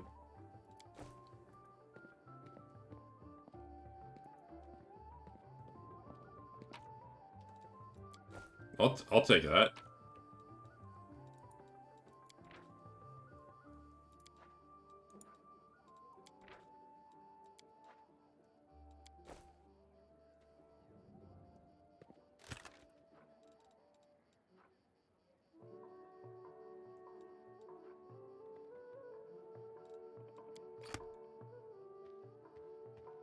Ah, I failed the perception check. Damn it!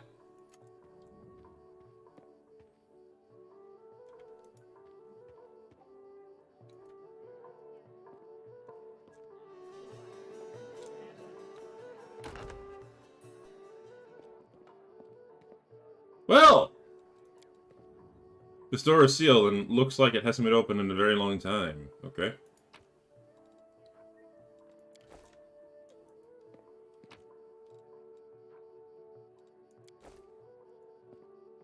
Is that a double axe? Yeah, it is. Pick up more stuff. Follow me. Alright, what's on this side of the hall? I need all the money I can get. Oh, never mind.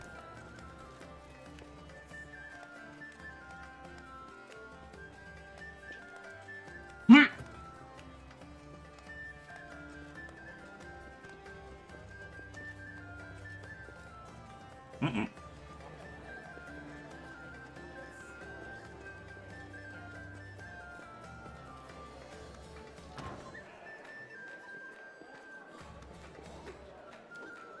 Store is sealed and looks like it hasn't been open in a very long time. Well, then where the hell does everybody do everything? Like, where the hell is the kitchen?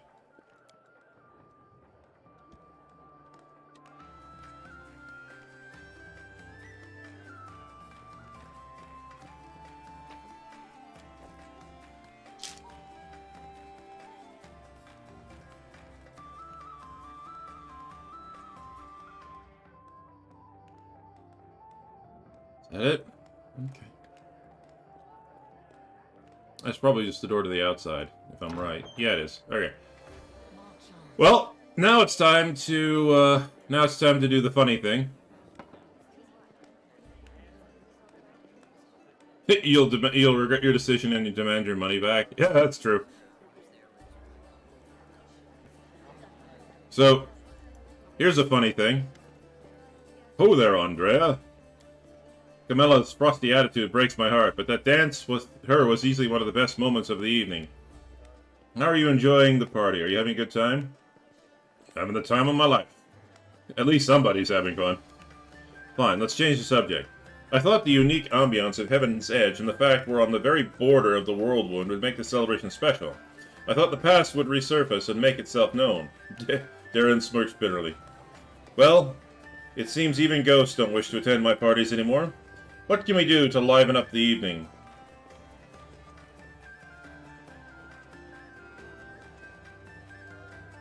You know what I think? I think it's time for a drinking contest. Ah, yes. The tried and trusted method for salvaging a dull party. For salvaging anything, actually. I'm ready, but who's to be my competition? Well, considering paladins have immunity to poison, time to start drinking! No, wait, is that... No, paladins have immunity to disease, not poison. Okay, well, I'm in trouble. What's this? The commander herself, the heroine of Canabras, the chosen one, is challenging me to a drinking contest? I'm in. Let's drink until one of us falls unconscious or begs for mercy.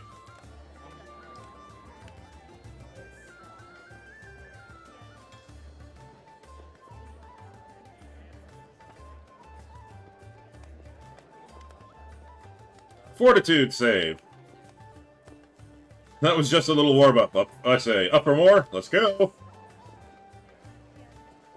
I think fortitude saves are what I'm proficient at. It's probably my highest. Fortitude save! Are we done here? Are you ready for another round? Let's continue.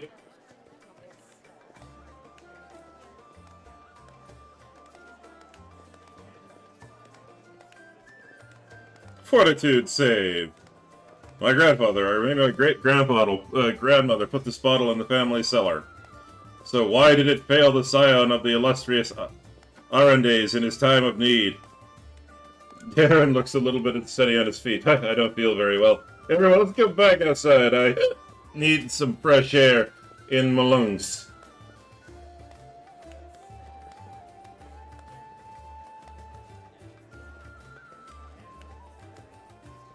Don't try to drink with a paladin. We have proficiency in con saves. Let's take another look into the past.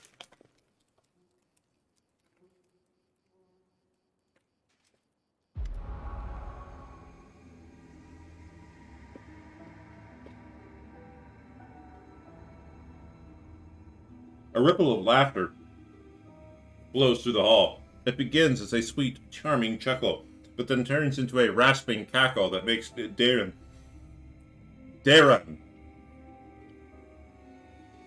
huddle even deeper into his corner. Why are you running from me, my sweet prince? Come on, let me touch you. I'll give you... The booming voice of an old man dressed in Iomedean robes shakes the walls of the hall. Get away from him, demon. Let the boy go. By the blade of the inheritor, you touch him only over my dead body. You are a pathetic, old cleric. Are you the guardian of this charming little prince? Well, you guarded him in vain. The disease is already circulating in his blood, and soon he will rot away before your very eyes. You won't be able to help him, and I can at least make sure his death is beautiful, clean, and sweet. The demoness turns her eyeless face to Dayran and licks her lips. Creepy. A coarse laugh escapes the young man's throat. We'll see about that. Litor turns towards you in astonishment. Droplets of sweat glisten on his temples. Something is wrong, Commander. My spells are not working as expected. It's as if some kind of a supernatural explosion occurred here 10 years ago, blending everything together. The magical auras, the emotions, the memories. I will try to read it again. Just give me a moment to focus. I will try to channel my visions and the feelings to you as accurately as possible. Darren, my boy, what's going on? Litor's muscular shoulders suddenly begin to shake. The vision he is channeling does not change, but you feel something enormous and chilling suddenly infiltrate the reality around you. The presence of this nameless being becomes almost palpable. Some alien entity is talking to him. Hurry up! Hurry, old cleric, stop him right now. Do you really want to see what happens when... Save me? Can you save me? The presence thickens into something more tangible. The entity is silent, but you feel your blood pulsing in your temples, and each beat brings a new image, or rather, a new notion. Help brings a feeling of relief and safety. Exchange makes the pulse stronger, more demanding. Gate and secret come immediately after. The image has become heavier, almost visible. Secret, keep the secret, otherwise death. Death, death, death. The gruesome images whirl through your mind, filling it with pain and fear, and then it all starts again. Help, exchange, secret, death. Nestrin stretches out his shaking hand, suddenly looking like a doddering old man instead of a mighty cleric imbued with holy power. Darren, wait! The thing you're about to let loose is even worse than these demons. Welcome, Cthulhu. Darren's body is quivering like a taut bowstring. His eyes dart from the cleric to the demoness who is frantically casting protective spells. Demons, saints, I'm so fed up with all of you. Burn! And then they died. And then he collapsed. Litor opens his eyes with a groan, then gets back on his feet. His legs are wobbly, his eyebrow is cut, but he seems not to notice. Sincere sorrow is written on his face, as well as a strong hint of horror. What a misfortune. No, what a disaster. Everything is far worse than I imagined. Do you now understand what happened 10 years ago? The Inquisitor slowly exhales through clenched teeth and says in a low voice, still massaging his temples, yes and no. Damn it! My thoughts are astray. I will try to explain everything to you in full detail. Many living things are capable of performing the most extraordinary feats, good or bad, when a deadly threat looms over them. 10 years ago, the young Count found himself cornered in every sense of the word, and he allowed some alien entity to intercede for him. It frightens me that all my experience as an Inquisitor is completely useless in this case. It does not resemble anything I've ever heard or read about. This entity, I think I will call it the Other, possesses uncanny power. It is capable of instantly killing 3 greater demons, a mighty cleric, and a host of other mortals. You saw everything for yourself. What's worse is that this entity, this other, is still here. Litor takes a long pause. His gaze is drawn to the chamber where all the guests are laughing and dancing. Dayran's eloquent voice rises above the music. For a moment, he's asking someone to bring more wine and add more logs to the fire. I don't know what exactly this creature is, but I know what it did to the Count. It turned him into a living gateway. The other is not inside the Count's body, it is not directly controlling his mind. That's why there are no obvious signs of possession, but it is looking through his eyes. It treats him like a window into our world, and it can instantly step through it to wreak havoc, whatever havoc it desires. What does the other one want? This is the strangest thing about it all. It came to this world 10 years ago, and it's still here, right? All this time, it's been watching us through the eyes of the Count. Had it, for instance, wanted to kill Her Majesty the Queen, it would have had plenty of opportunities to do so. The Count could get close to practically every influential figure in Mendev, but the other refuses to act, or its interests lie in some other sphere. This is probably why I keep finding severed heads. It seems very likely. I am almost certain you are right. People tend to lose their heads when they get too close to Count Aronde anyway. I do apologize, that was inappropriate. Perhaps your gruesome findings are the heads of some cultists who tried to kidnap the Count during the Canara slaughter, or perhaps they provoked the other in some way. Did the other kill everyone then? The disease was not to blame? Not everyone, just Nestrin, his paladins, and the few remaining guests. Damn it. I know that it was the work of a mysterious, omnipotent entity, but it still stings. It was 10 years ago. I didn't check everything personally. All those who did failed to sense that something was wrong. Well, we gotta do something. Yes, now I understand Father Nestrin perfectly. I must make a crucial decision despite the dearth of information. The Inquisitor falls silent for a while, then he looks you right in the eye. Commander, first and foremost, I must apologize to you. Second, I must ask you to keep the secret. What are you sorry for? I apologize for dragging you into this mess. You see, the other, an entity of immense power, stated very clearly that it would kill anyone who found out the truth. Anyone who knows that the Count is actually its living gateway. I suppose this secret is currently known to 3 people on Golarion. You, me, and Count Dayran. And this means... Lodar gives you a crooked smile and shrugs. Why should I keep it a secret? As soon as the Count finds out that we know his secret, the other will understand it as well. We do not know what it is and what exactly is the scope of its powers, but we do know that it would dispose of anyone who might reveal its existence. We've made a decision. I will not tell anyone about this discovery we've made, not even the Queen or my superiors. Instead, I will go immediately to Nerocian and sift through all the archives of the Inquisition, in order to find out exactly what we are dealing with, and how it can possibly be defeated. I may also make some cautious inquiries into other places, including Absalom. What's that? Absalom, what are you? Hey, stay up there. God damn it. Okay. Still, I will not reveal the truth until I have found at least some reliable information. I'm asking you to do the same.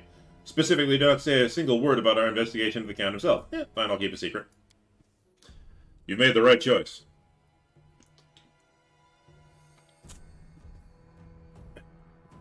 I recommend that you go back to the guests and spend the rest of the evening as you please. Anything else might raise suspicions. I must leave immediately in search of the knowledge we all need so desperately. Farewell, Commander. May the light of Iomedae guide your path, and Litor Hawkblade will try to keep your path to triumph clear of any unwanted guests. Are there any munchies on the... I will take what I can. Ooh. Yes! Give me the booze. More stuff I can sell later. What? You didn't think I was actually going to drink, did you?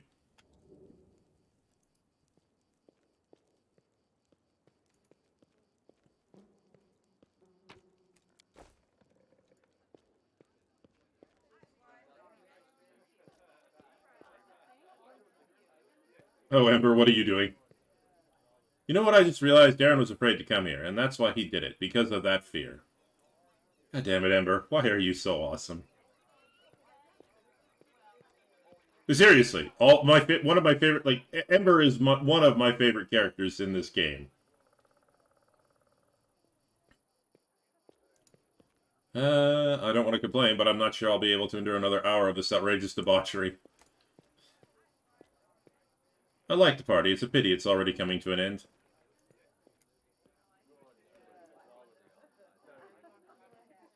We'll talk to Arushale.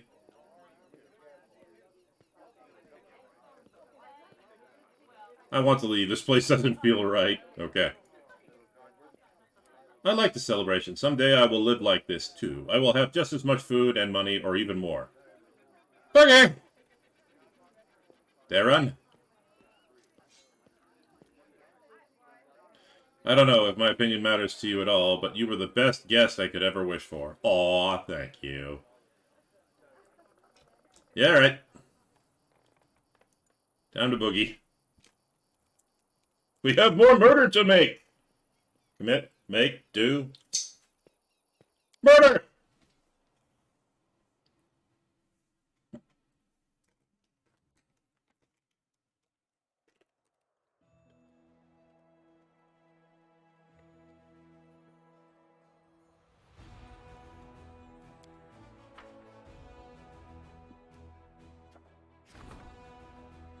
Right.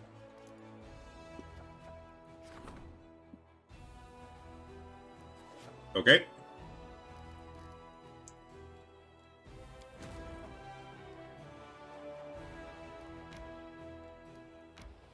Alright, let's quickly burn through the movement speed here.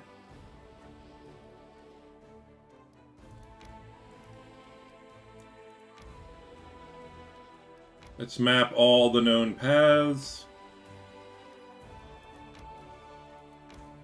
Okay, I'm out of movement here.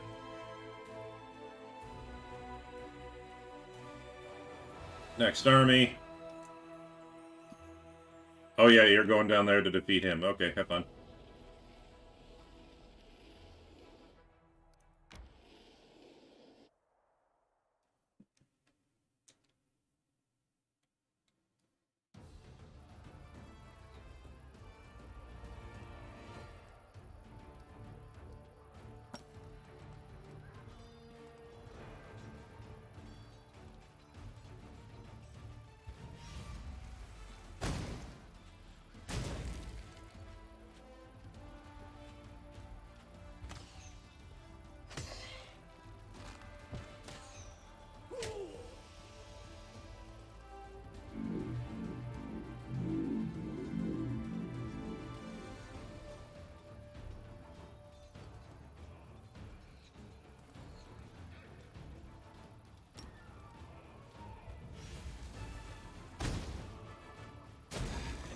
Okay. Where am I going to get the most bang for my buck? It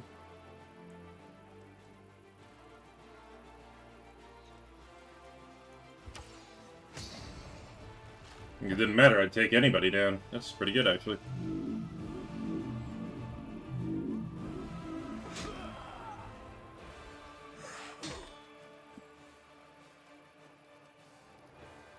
I made a big mistake.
Burn back!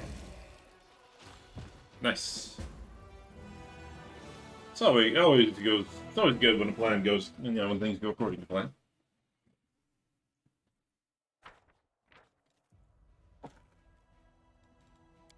Excellent. All right, that's taken care of.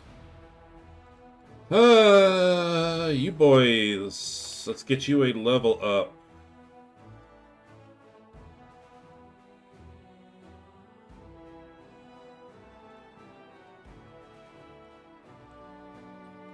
I mean, more experience.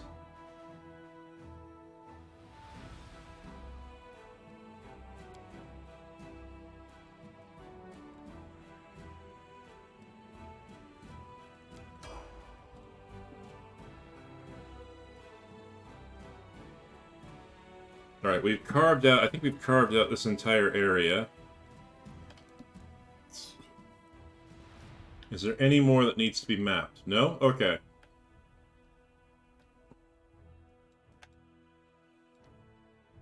Ah, I think we have to go down there. No? All right. Well, the only bad one, the only one left is this guy up here. So let's start the trip back. You're over there. You're on your way back because you need to pick up another unit. Perfectly fine. And you're just stuck at home because yeah, you're boned. Okay. I don't want to pick up Hell Knights though because I'd have to get costs money to reinforce. Bugger.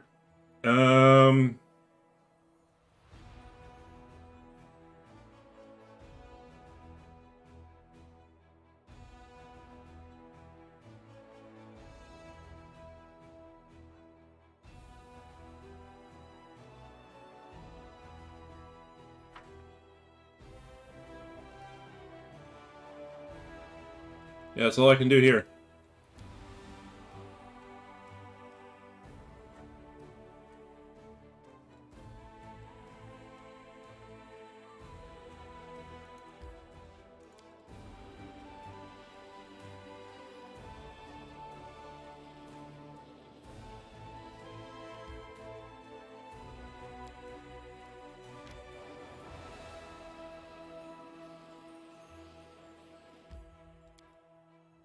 Alright, well, we're here. Let's explore the... Oh, this is going to be a rough one. Okay. This is going to hurt.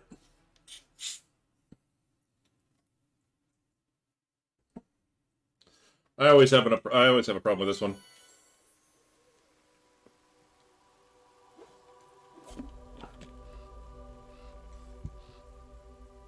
Oh. Well. It's camping time.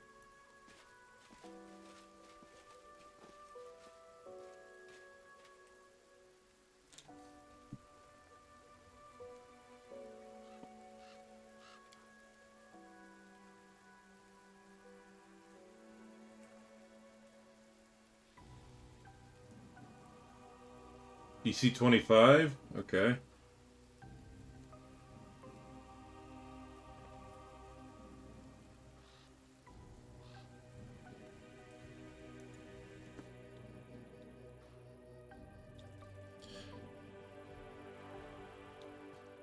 Shall I grant you a little honesty, Arushale? I'm an oracle, which means that one day a great external force changed my life without asking permission.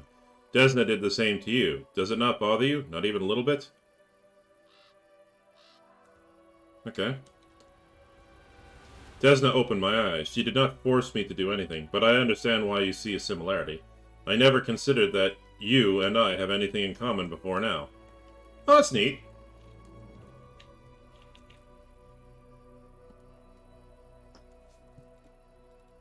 Alright. Oh, I actually managed to make it. I rolled a 14. Nice.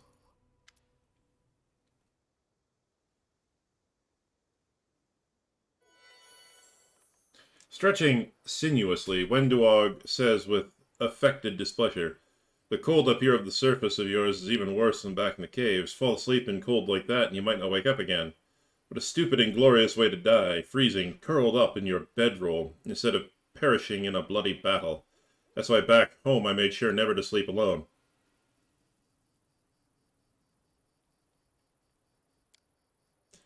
The look the huntress gives you is heavy with promise. Contrary to her words, she seems alert and unaffected by the chill.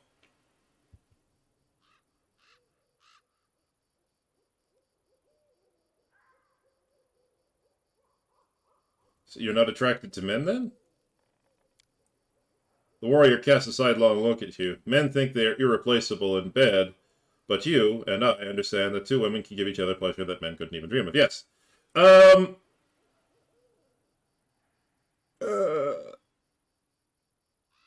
just gonna play it dumb here. It's like, do you want me to give you a warmer blanket? The huntress answers with a smile that is both sweet and shameless. It doesn't matter what you use to cover yourself in bed. What matters is who you share the bed with. The warmth of another's body works better than heavy fabric or fur.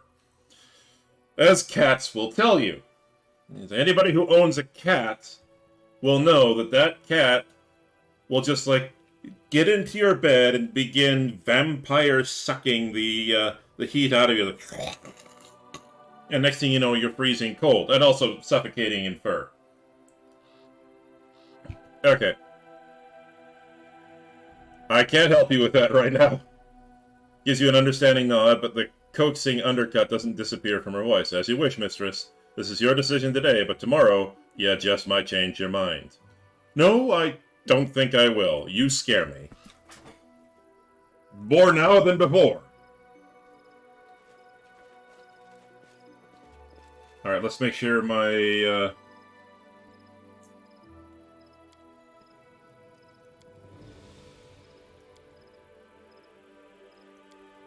you know what?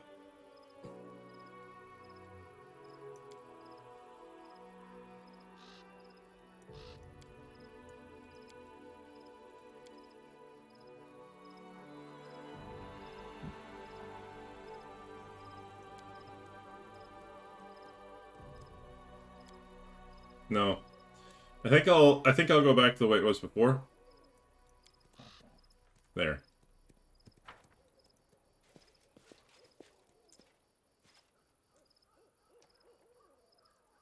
Free stuff. Yeah.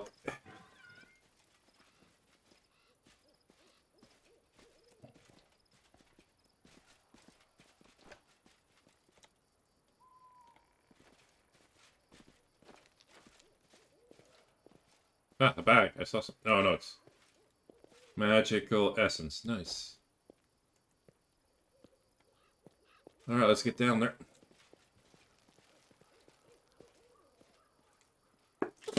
Oh, wait, what was that? Is there more? Is that a trap? It might be a trap. Skilled torturer's hands. Okay. Please disarm said trap.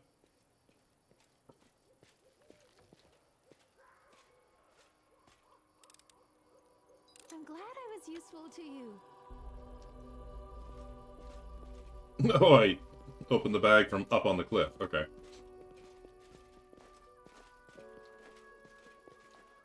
I see you!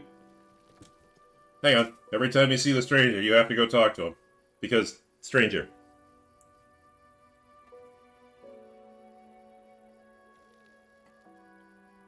Oh yeah, we're still... Oh, nice. We're still in the range of the, Sword of Valor. Nice! Hello. I am the answer, but what is the question? There is no question. The question is how much can I drink before I pass out and try not to remember it? And you are the answer. A man's weight in booze.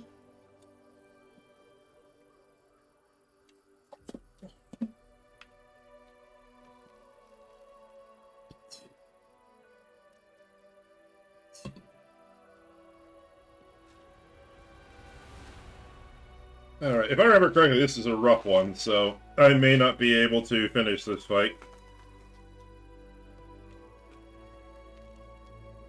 But I also remember there's some goodies in here.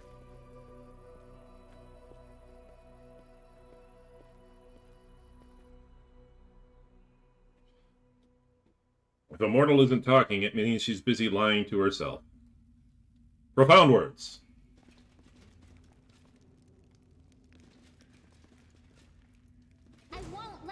Oh, hello.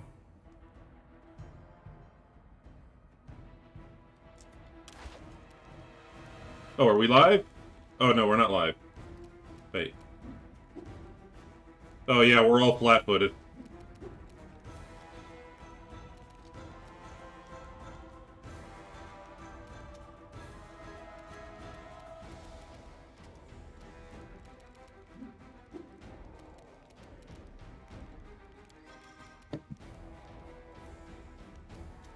Oh my god, 1 second, everybody.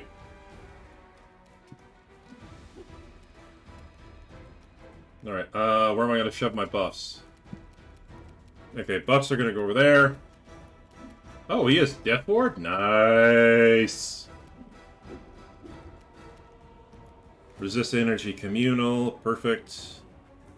Restoration Lesser, I'm gonna move that up there. Delay Poison Communal, excellent. Down there. Bone Shaker, that's a good offensive spell. I need to have Dismiss Magic. What's this? Freedom of Movement. Okay.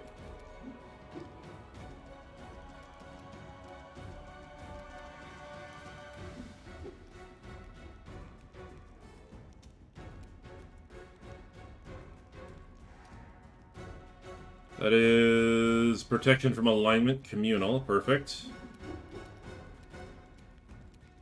That's Bane.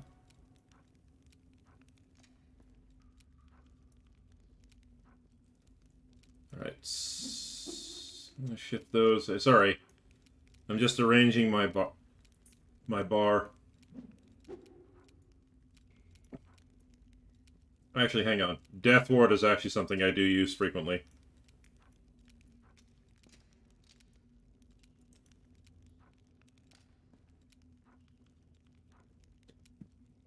Despite what he is, Daeron is, despite the fact that he has an evil, murderous entity within him, Daeron is actually a reasonably good,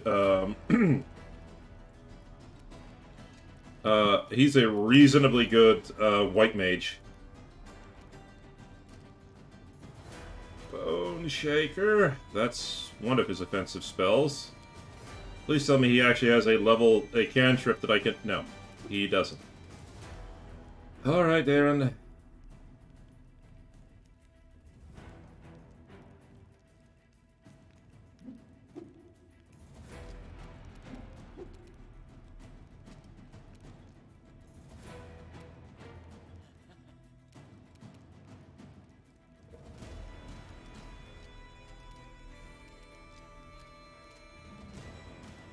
That's his AoE heal.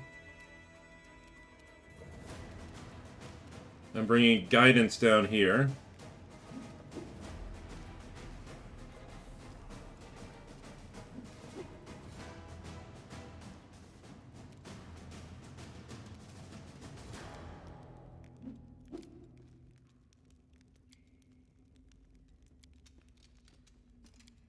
Sorry, I promise I'll get working. I just, Alright, Darren, I need you to... Divine Zap?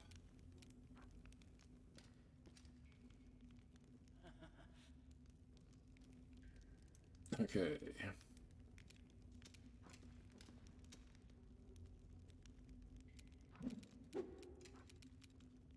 More buffing spells.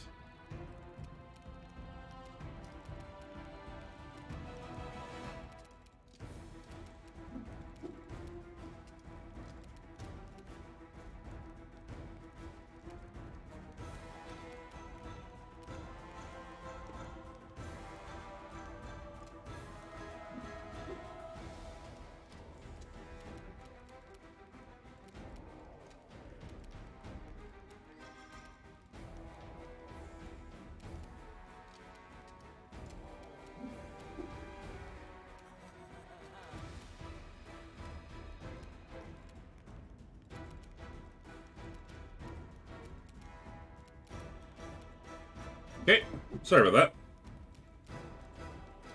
that. Let's see. What do I want to haul out? I want you to get out of the... Oh, yeah, you got caught flat-footed. Wendog. Yeah, while you still can, get out.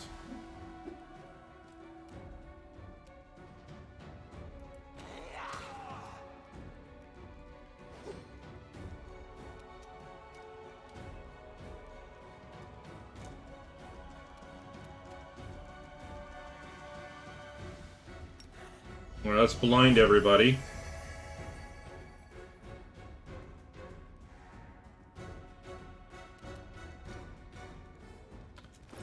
I got caught flat-footed. Yeah, I'm gonna need a potion of mage armor right now. Excuse me, ladies and gentlemen. What's that? Staggered? Oh, well, he got staggered. Okay. Quickly pound back a mage armor potion, and yeah, I now have an AC of 33. +7 from mage armor. My flat-footed is 29. My touch, yeah. Yeah, I have a 19 fortitude save, yeah. Alright, Ruchelet. I just pound that bastard. I will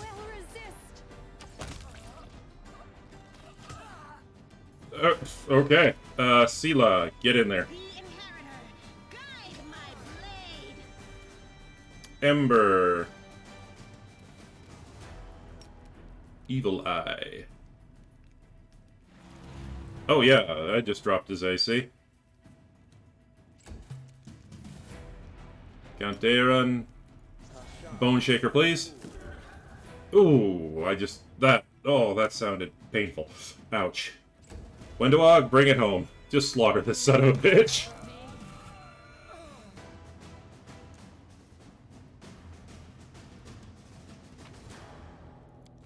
And goodies. Okay. That actually went far better than I thought it would. What's that? That would be a trap. But I don't see a way to disarm. Oh, no, never mind. There we go. I finished here. Is there more? I sense something. Oh, there's another trap down there. Okay. Alright.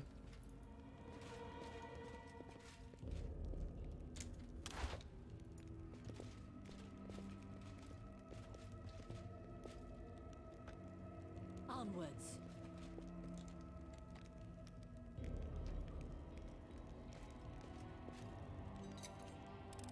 I finished here. Is there more? You'll make a fine trophy. Into the fray. That's how you hit them. And that's a Will-o'-the-Wisp.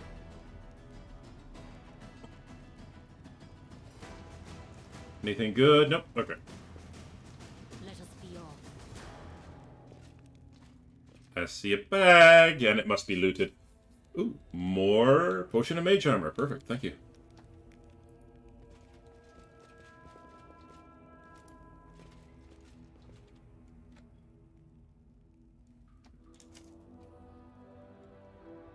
Are we playing hide and seek now? Yours to command. Oh, wait, Wendog doesn't have good stealth.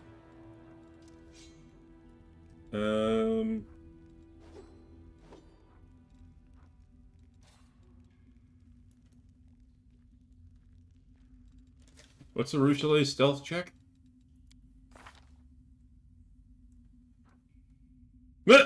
Plus 20. Yeah.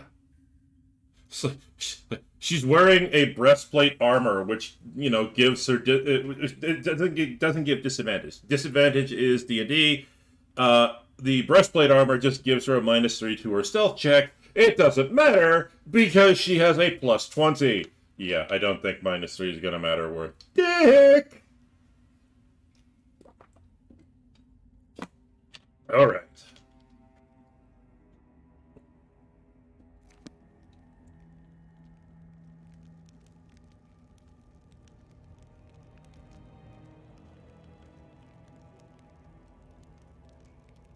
Okay.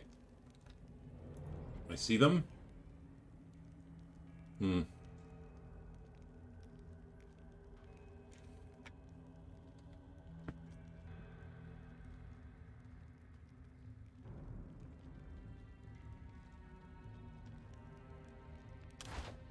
Let's move. Those two? Oh, shit. Well, I hate my life. Alright, let's get out of stealth. Okay, who's up first? Arande? Perfect. Protection from evil. There it is. My character. I still got mage armor, right? I do. Time to send him ass over tea kettle. Get in there. Ooh, good hit. Thank you, Sela. Divine power. Alright, I need to shut this guy down now. I'll rip you apart.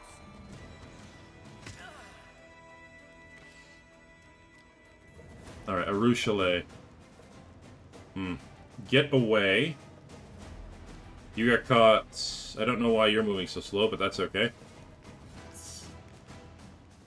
Ember.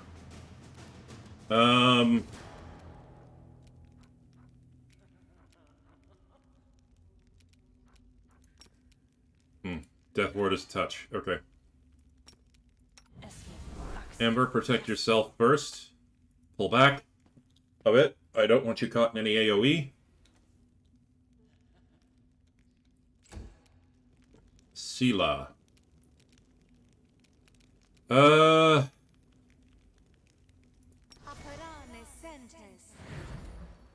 Let's get a bless out. Smite him. Let's... Oh my god! Oh my god, that's how high my defense is. He would have had to nat 20 to hit me.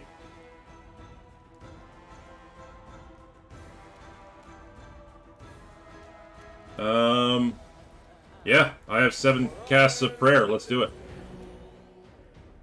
Buff the party.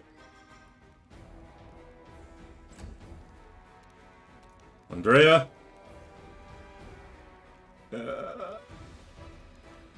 You know what? We're doing good so far. Ooh, lordy.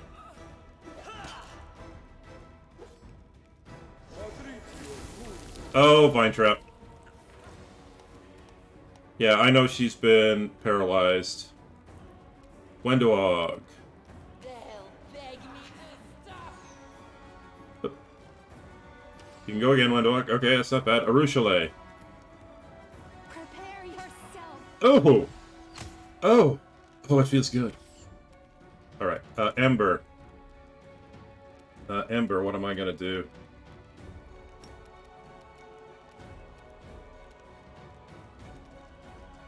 I don't think I want to do that.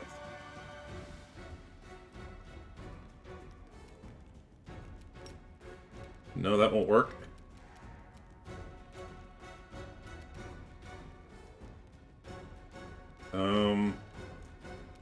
Let's see if we can't drop his armor. Yep, we did it. They're on... let's go with a lesser restoration.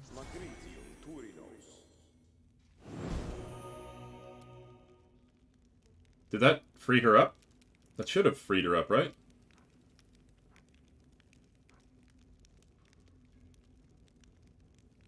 Oh, okay, I was... Ah, my bad. She's paralyzed because of the vine trap, that's why. Whoopsies. Alright, Andrea. Get in there. Oh, critical! She's paralyzed and he can't even hit her! Oh my god, oh wow. Oh wow. Woo! Yeah, he can attack 6 times. I forget about that. No By the way, any creature in 5e, any creature that has the ability to attack 6 times generally is considered a very, very high level threat in 5e. Desna, guide my hand. Whereas in, 3.5 D&D, six attacks is not actually that. Being able to just attack 6 times isn't that big of a deal. Ooh. Snazzy.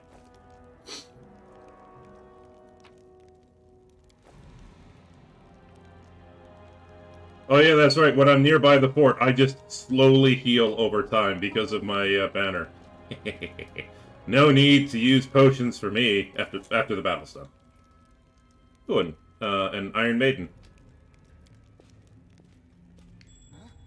What's that? This person's murderous masters of torture, judging by the wounds they tortured him for weeks before he died. Well, that sounds like shit, but at least it's not as bad as marriage. That's years of torture. Sorry, Gwen, I'm giving you a spoiler into your future. My bad.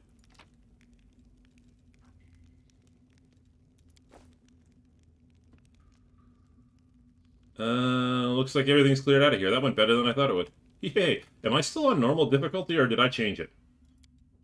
Yeah, I don't want to go down to story. I actually want to, be challenged. I'm not here to experience new story content. I'm here to make myself miserable in front of everybody on stream so they can be entertained by my wails of agony.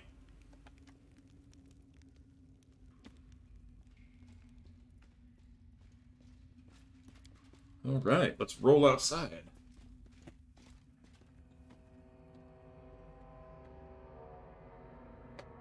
Okay.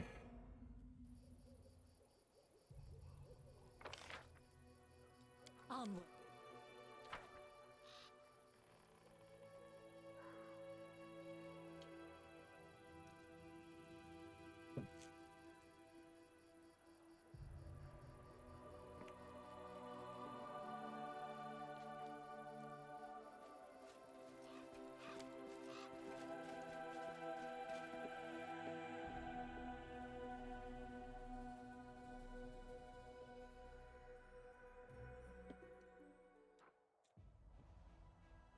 Alright, to the hollow tree we go.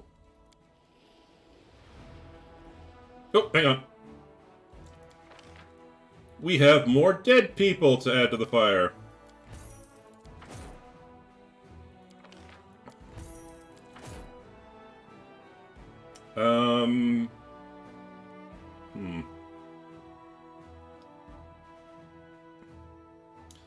I mean, a little bit of extra healing is always good. And clerics can do that. Oh, I can't recruit them. That's right. I am the dumb. Alright. These guys, on the other hand, these guys I can. What skills do paladins have? They already have lay on hands. Okay.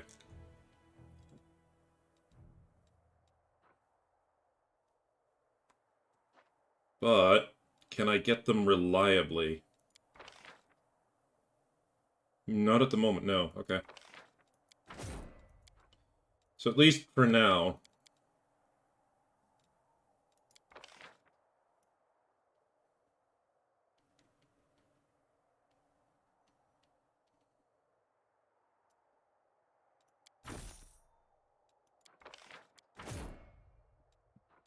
Okay.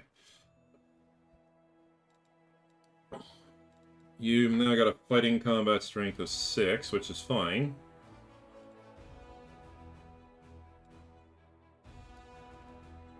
I don't like that your longbowman core is so weak, but there's very little I can actually do about that until I upgrade my archers to longbowmen. Alright.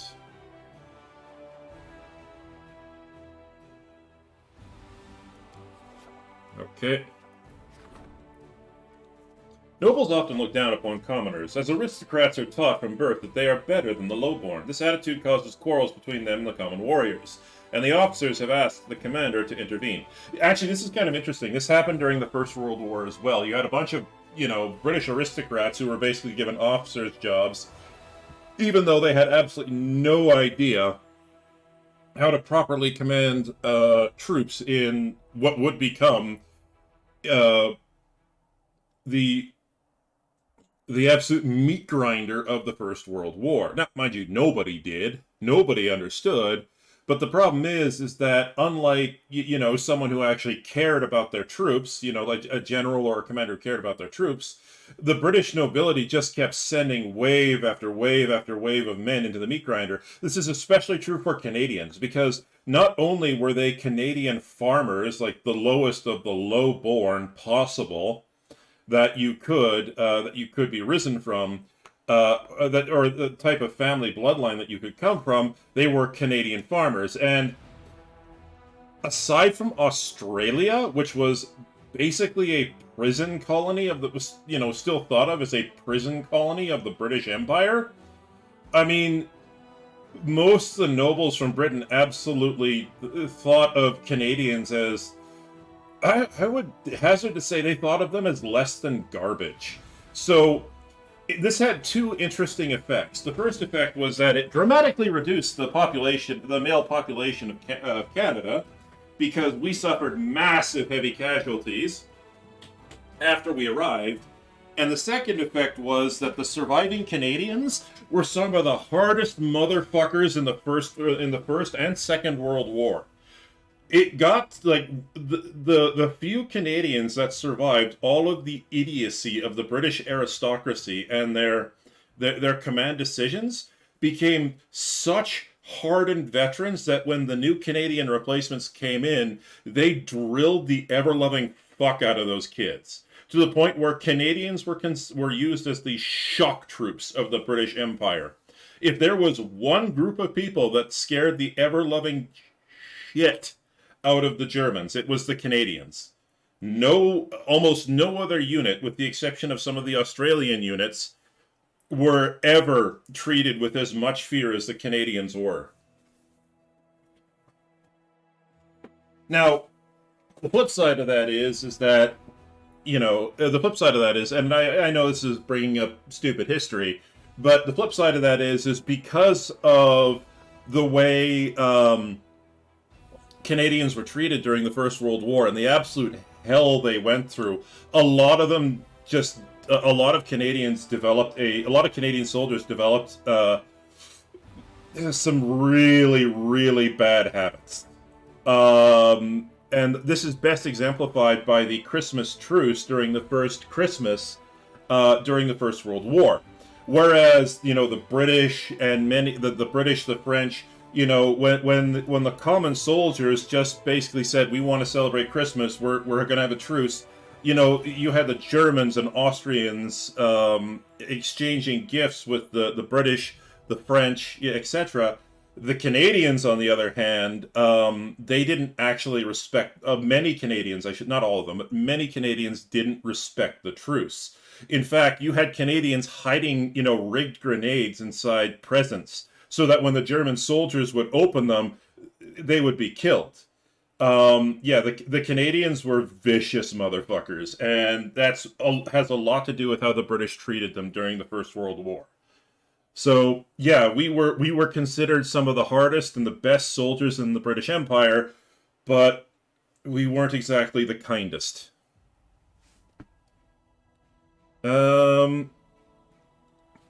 I'll have them compete in a tournament. What was that? Yep.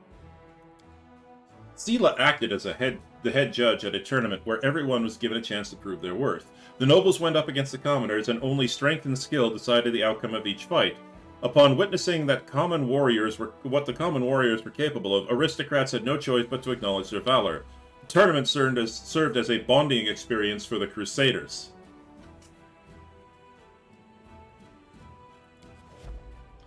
And I should apologize for swearing, but I have a tendency to get a little bit too passionate for my own good when it comes to, Canadian history, especially in the early 1900s.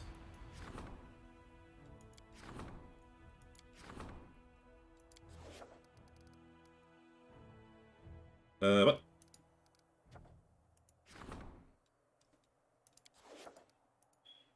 Ah, orders to Irabeth. Oh, never mind. That's something I've done already. Okay. Sorry. I went off on a tangent and I completely forgot what I was doing and lost track. Okay. We're going from the underground hideout. We're going to the hollow tree. Okay.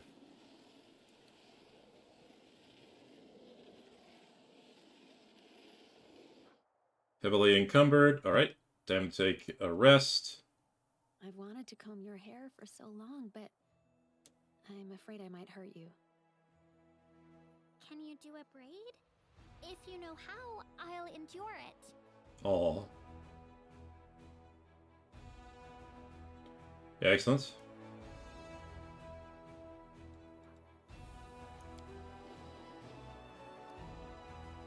Alright, let's get to that hollow tree. Good supplies. Okay. Where else am I going? Yeah, let's head back to the primitive altar. Might as well, yeah, it'll take a day and 22 hours, and while that's happening, I'll be able to move my armies around the board.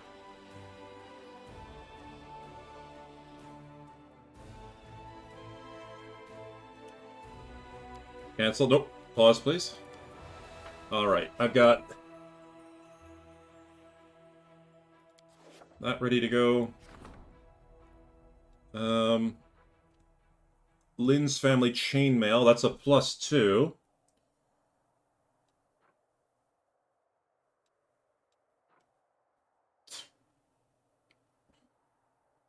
I'll go with the chainmail for now. See what that nets me. Yeah, I'll form a military council, please. Let's start the royal parade. Alright.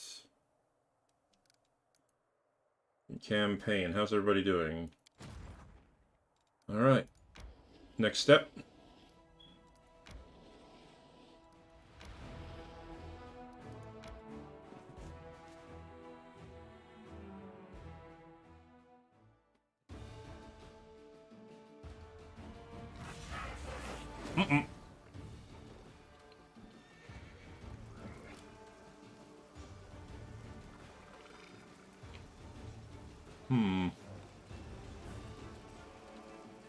Oh shit.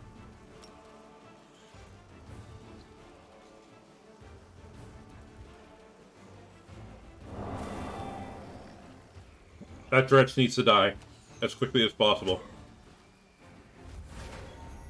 Thank you!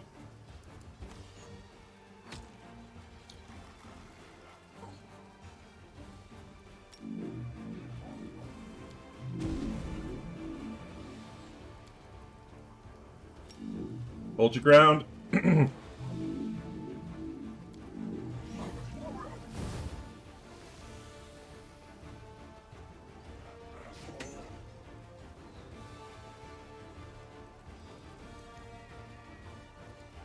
Damn it, they've been disabled.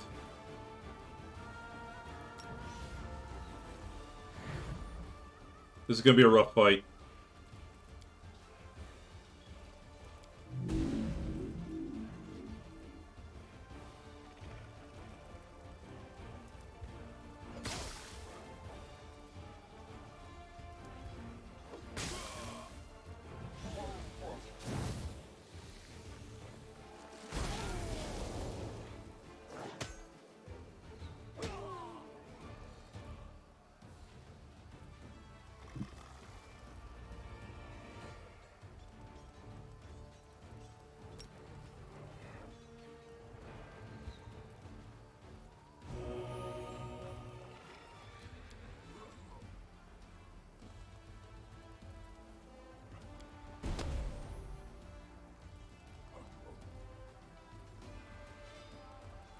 Yeah, I can't move out of that corner.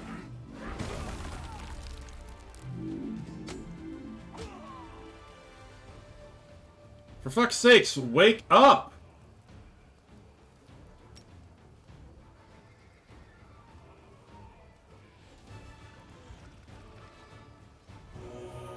That damn Dretch is keeping my entire unit disabled. Yeah, I can't fight. I can't move, I can't fight, I can't do fucking squat.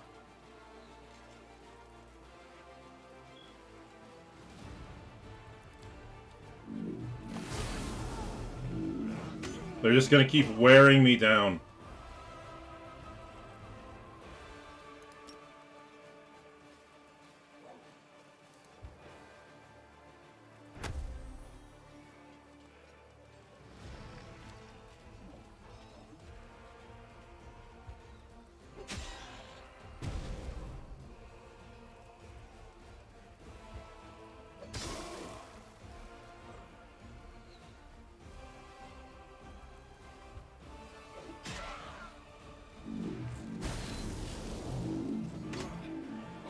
Oh, thank God. Alright. Kill them. Kill them all, please. Thank you. Okay, I don't have to worry about that Dretch anymore.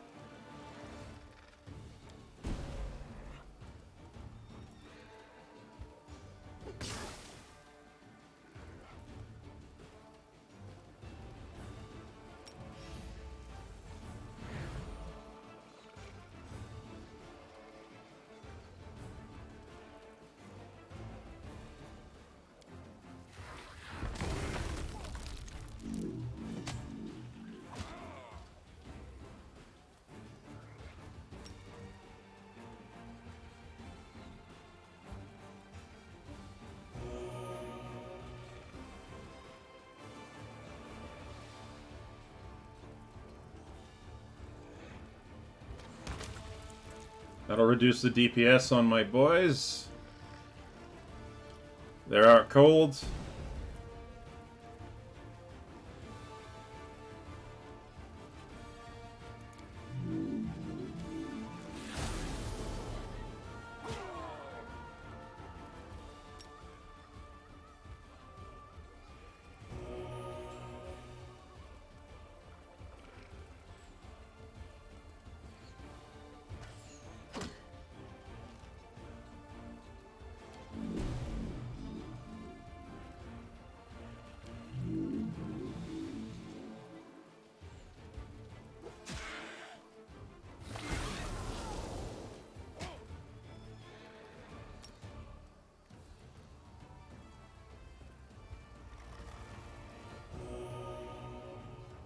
My Hell Knight's back. There we go.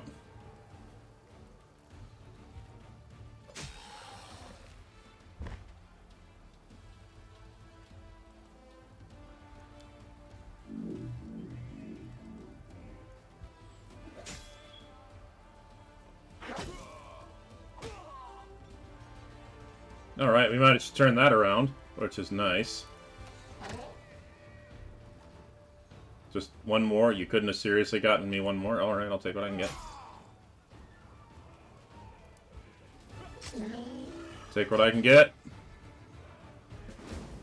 There we go. We lost a bunch of people, we got a bunch of people back. That was bad. That was bad. That Dretch had me locked down for 4 rounds. That was horrible.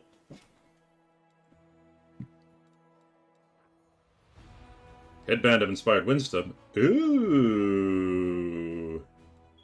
I know somebody who would love that. Okay. 22 movement points. No. Oh, yeah. No, I cannot afford to run into that army. Yeah, I can't afford to run into that army.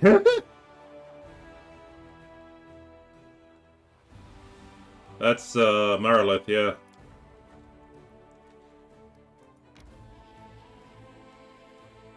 Alright. Amount of movement points there. Move up to the next person.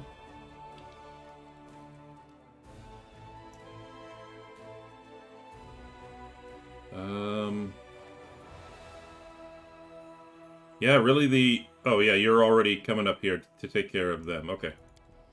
Well. Boogie on. Okay, no movement left. Where are you? I still need to reinforce you a little bit. Especially need to get more archers. And where are you there, big guy? I can't get you anybody else, unfortunately. Sorry. Okay. That's as far as I can go there. And I am going to the primitive altar. Oh, bugger, I should have...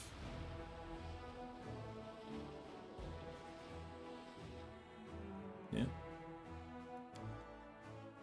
I'll come back and finish that later.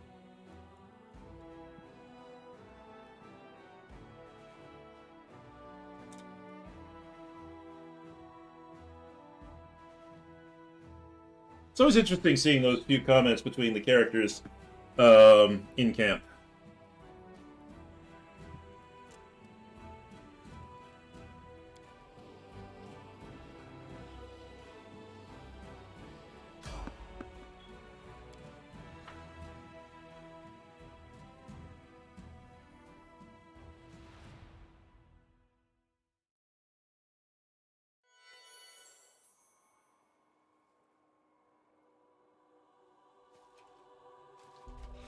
Let's have some fun.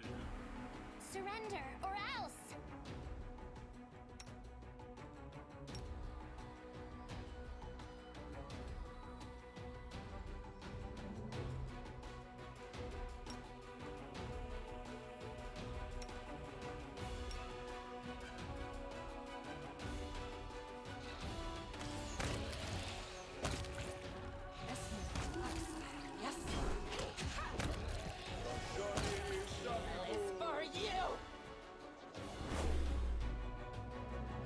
That works.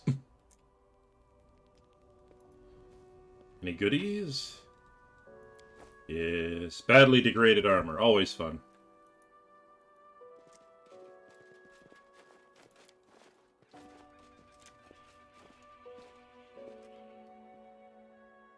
Yeah, Arushale and Wenduog, or if you didn't take Wenduog, Lan, are nightmares on the field of battle with their bows.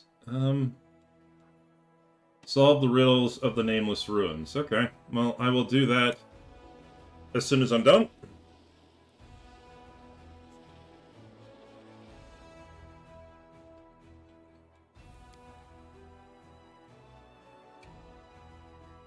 If I had an estate to spare, I'd bequeath it to you, Wenduog. Hundreds of bachelors seeking a rich wife would serenade you with songs of your unparalleled beauty. It would be like something straight from the stage. Are you mocking my beauty? Even if it fades, I will still have plenty to take pride in. But what will you do if I cut up your handsome face? You lock yourself away in a tower and wallow in self-pity. I like that. Oh, wait. Oh, corruption and nightmares. I'm normally pretty good, so I don't think I've ever seen it before. Nightmares and corruption prevent you from resting well. Corruption increases during rest at different rates in different areas. When your corruption reaches first, second, or third level, various negative effects are applied. There are 3 corruption levels in total. The higher the level, the more difficult it becomes to fight your battles. The character is assigned to the protective ritual, performs these rituals before the party goes to sleep, which reduces corruption gain. Yeah, okay, I get that. You can fully remove corruption in safe places. You will discover these areas of respite as you progress through the game. In some locations, you may come across various holy artifacts. Cleansing them or interacting with them will allow you to partially remove your corruption level. Okay, cool. Yeah, I'm currently at a level 1 corruption. 15% arcane spell failure chance. -2 to wisdom and intelligence scores, and a -3 penalty to combat maneuver, defense, and combat maneuver.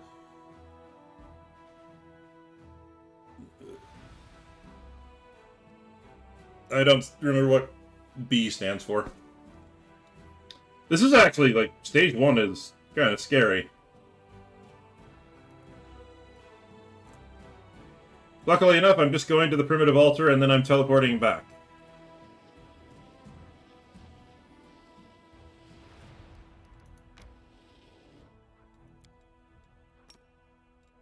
To Dresden we go. Okay. I gotta clear that corruption out of my system. Oh god, I'm gonna have to deal with... Okay. Some drunkard is straight... oh, okay. So, if you took the trickster path, you can actually do this, and it results in something pretty funny.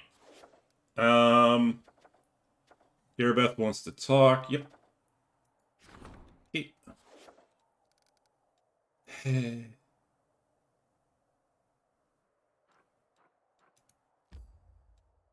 Well, let's see how much is built, by the way. Because we've been running around for a few hours now. Nice. Most everything is up. We've got a watchtower. We've got training grounds. That'll be where the mages go.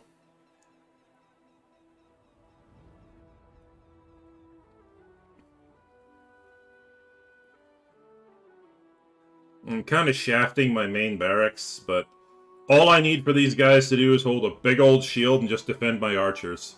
And mages.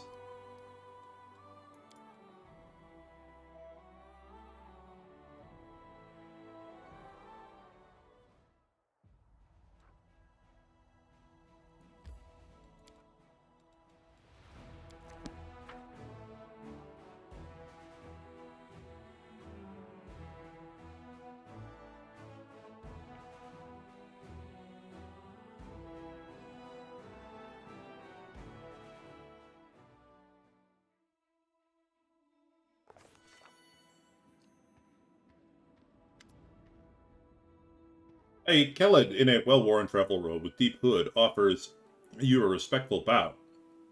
His voice is quiet and emotionless. Greetings, Commander.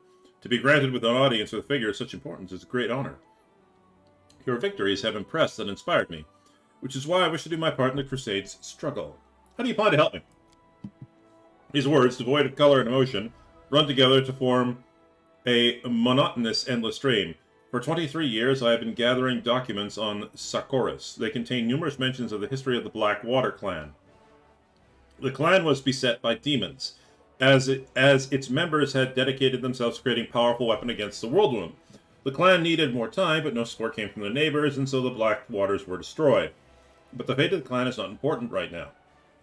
What is important is that, thanks to a certain ancient maps, I've been able to pinpoint the location of their settlement. If you go there, you'll be able to verify my findings, and if you happen to find a weapon that will help you fight the demons, it will bring me satisfaction and pride.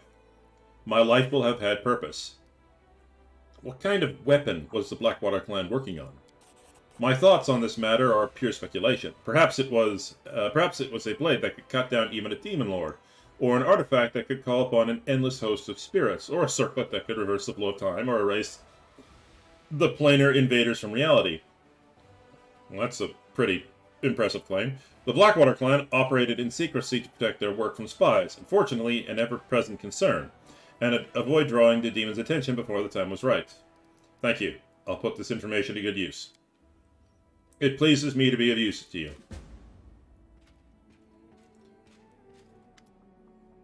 Dayron looks around as if not exactly sure what he's doing here. Ah, Commander, how's our crusade doing? So, what brings you to me? Oh, it's a trifling thing. I wish to make a donation to the crusade cause. It seemed a smart decision to me because what's good for a certain crusade is now tightly intertwined with what's good for yours truly. Ah, self-interest. I did have to give revenue from my estates a good shake-up and send a few couriers scurrying about, but in the end, I managed to acquire a couple of decent items. All in all, here is my donation to the crusade and its commander. You must try them out for yourself. I offer these gifts from the bottom of my heart. Thank you. These will come in handy. Excellent. I'm happy to contribute. Good day to you, Commander. Ah, Irabeth. Commander, I have alarming news. Sir Ciar seems to be ill. He has stepped back almost completely from commanding his people. His ever-bright crusaders are a large and experienced force. Our strategy relies heavily on them. Please talk to him. It might be time for Sir Ciar to step down and hand over the leadership to a younger, more energetic knight. He's not a young man anymore. It must be a struggle to keep up with his responsibilities. What do you know about his trouble? Just rumors, Commander. They say it's like his mind is somewhere else all the time. He's anxious, but won't say what happened. Sir Ciar is respected. When people see him acting strangely, it breeds uncertainty in the ranks. I'll talk to him. Thank you, Commander. This is a necessary step to maintaining our fighting ability. Oh my god, they never end! The tall, gaunt half-elf salutes you solemnly. Commander, it is an honor to call this first meeting of the Military Council to order. I'm Commander Odan. I've been serving under your command ever since the assault on the Grey Garrison. I will do my best to be as much use to you as possible in this role. The foundation of the military is cold calculation and discipline. These are the principles I will seek to impart to the Crusaders. If we are to win this war, we must forget about mercy. For our enemies, for our troops, and for ourselves. Well, Commander, your sister, Sela, is... the reason she says sister, we're not actually sisters, but we're both paladins of Iomedae, so we're technically sisters in faith. Well, Commander, your sister Sela is no renowned general, but she spent half her life tussling with evil. It looks like I'll be stepping up on behalf of all of Iomedae's faithful here. I hope my advice will prove useful. Mistress, your army needs to change. The Uplanders have already proven that their methods of warfare are lacking, and their fastidiousness leads to unnecessary losses. I'll teach them how to cast aside their morals and destroy the enemy by the most ruthless means possible. Oh my. The first issue on the Military Council's agenda is the reorganization of the troops. Our infantry has been bled dry. The forces Her Majesty granted to us were enough to take Dresden, but we need more troops to hold it. Furthermore, the army was assembled in haste after the assault of Canabras and was never adequately equipped. Unfortunately, we don't have much time for redeployment. Our scouts report a powerful Balor, I'm not even going to try and pronounce that, is already preparing a retaliatory strike on Dresden. But we can rely on freshly conscripted Mendevian soldiers. They may not have the skill, but our strength, as always, lies in the number and the fervor of the volunteers joining the crusade. We can't throw everyone into the meat grinder. We'll just get our youths killed for nothing. We need to select the best among the recruits, or even better, hold a contest. The bravest and most capable will join the Crusaders. The death count is always highest in the infantry. Its purpose is to serve as a shield. It will be wise to invest our resources in hiring and training many heavy footmen with shields to ensure maximum protection, even if it limits their mobility and makes them less threatening to the enemy. Yes, I need more people between the enemy and my archers.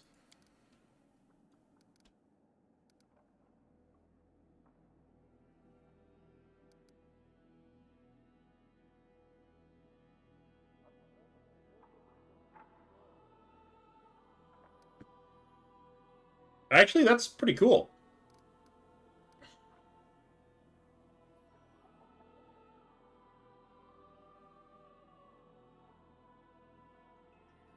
All footmen are promoted to convicts. Congratulations! You go from our basic infantry down to being a convict. Have fun. Shield bearers. Yes, shield bearers. Thank you for your time, Commander. When the reforms are finished and the ranks of our infantry are replenished, I will assemble the Military Council to discuss new decisions. Hey, guy.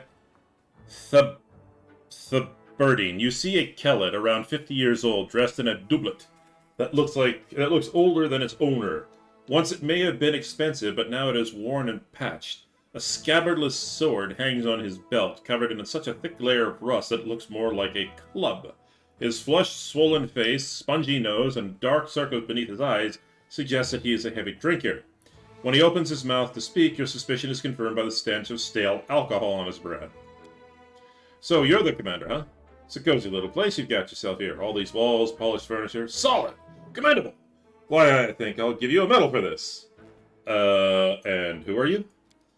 The man groans as he straightens up, affecting a proud, noble bearing insofar that his decrepitude allows. You will be pleased to know that I am Therabine Quintissimus, Hierophantal, rightful heir to the throne of Iz and all of Sarkoris. Everyone knows no king has ever ruled over all of Sarkoris, and there is no throne in Iz. How would you know? Have you been to Iz? Have you seen it with your own eyes? You haven't. And if you haven't, maybe there was one. My pops used to tell me about the throne in the palace. It was gold all over, and it was encrusted with all manner of crusty things, like diamonds, and fire ants, rubies, buboes. Couldn't take your eyes off of it. What a throne it was. And it's all mine. Mine by rights. Okay, buboes? I know of only one thing that uses buboes, and that's the swollen pustules from your buboes. Oh, take it easy, Gwen. During the Black Death. Of course, we aren't just some swindlers, we have all the evidence. Here, look. He takes a rusty sword from his belt and shows you the hilt, which features a nearly worn-off golden crest. The grinning animal it depicts most closely resembles a shabby possum. The royal Similodon is the ancient symbols of the rulers of Sarkoris. I've also got a wart on my chest in the shape of a crown. Of course, I'm the heir to the throne. And for those who don't believe me, well, they can get lost. That's what I say. Let them go to Pelura's Fall, where the kings of Sarkoris are buried. There, my entire family tree has been written soon. Go see for yourself. What's there? You should drink a pine needle infusion. It'll do wonder for your ears. It's nice too. I'm telling you, all the dead Sarkorian kings are in the ground there. In mausoleums, tomb burials, and those whatchamacallit, obelisks, right? And it's all written there. It's all about my ancestors. By every law of the land, I am king. Oh, what do you think you're entitled to? We are simple people. We don't need much. I mean, no, that's not what I meant. We aren't simple people, not simple at all. And we need a great deal. A king's palace, throne, lands. But that can all wait until you take back Iz and make all the demons leave. As for now, I wouldn't mind having a king's residence here in Dresden. A place to sleep. A place to sleep. And some hot food. That'd be a start. Yeah, this is the funny one. If you have the Trickster Mythic Path, you can just pull a kingdom out of your ass. It's hilarious. Alright, get the imposter out of here.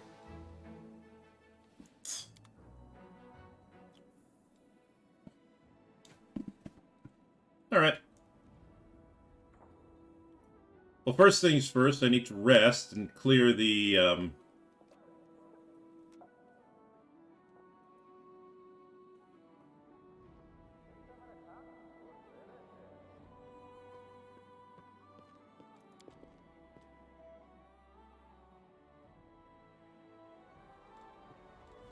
I don't need hearty meal. That's for certain.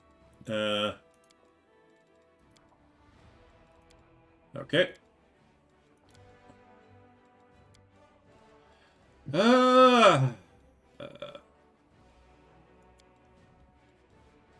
Cure serious wounds. Might as well grab another one of those. Begin resting!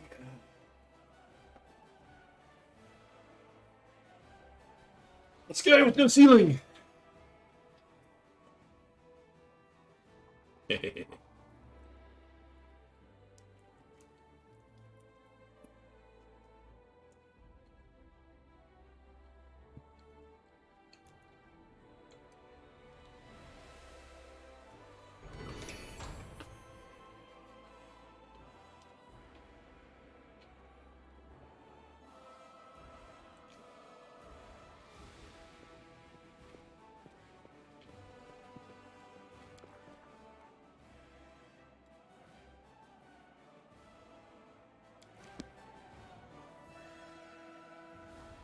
Alright, first things first. Commerce.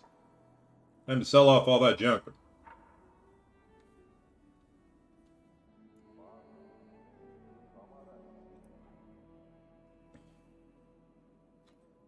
No, your stream hasn't frozen. Ah, there we go. I'm still on a black screen myself. Follow me.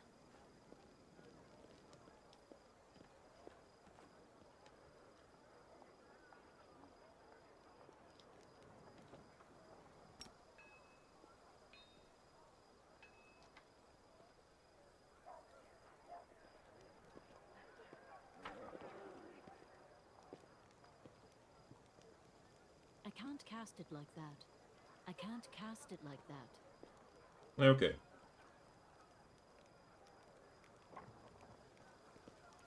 Okay, first over to the blacksmith.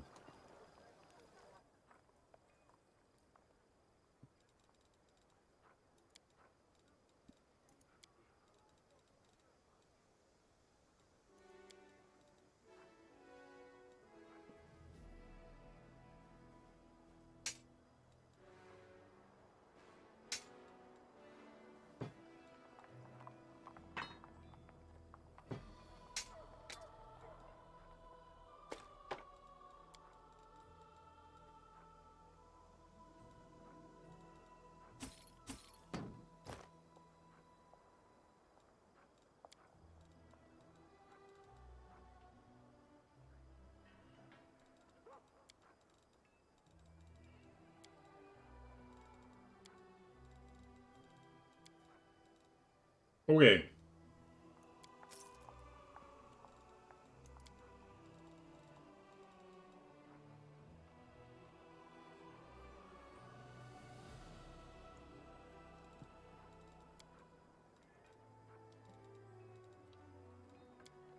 All right.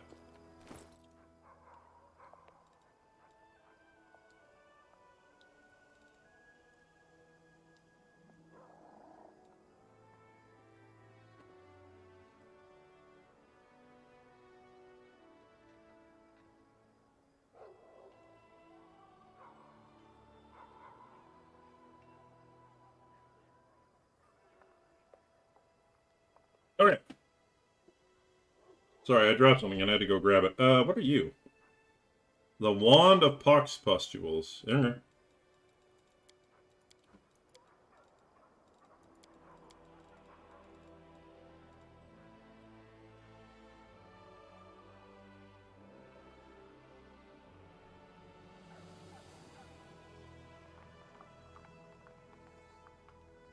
Well, I know who to give that.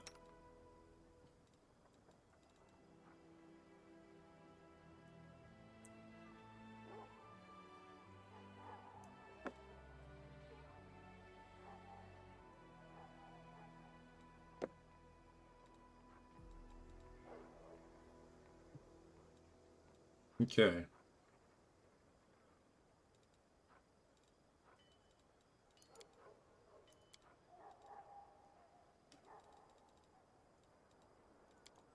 Sela.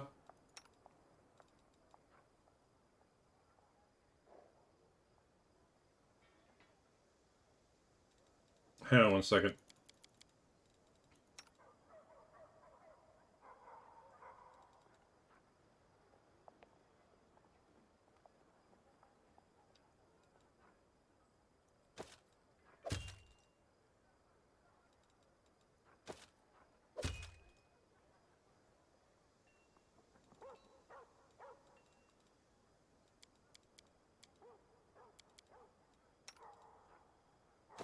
Sela's my main tank, and she's the one who needs the most defense increase right now. All right.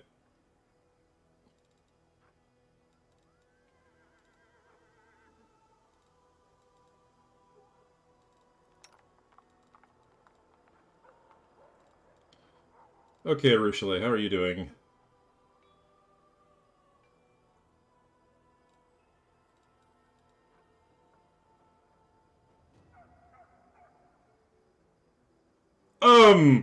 Yes?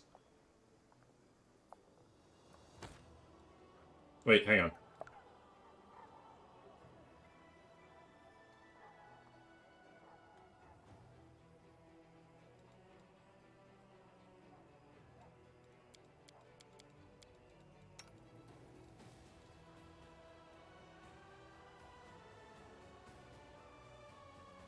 God damn it, this would work for Cecile, but it's wasted on him because he doesn't have any damn dexterity.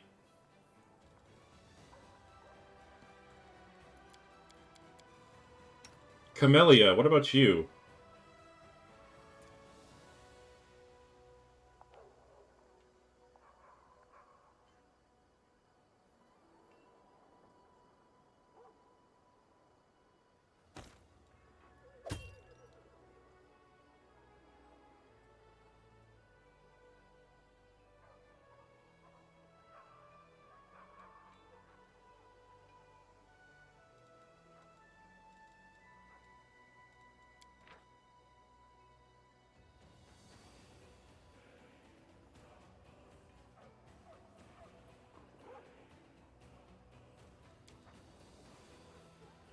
Okay. What about you, Arunde?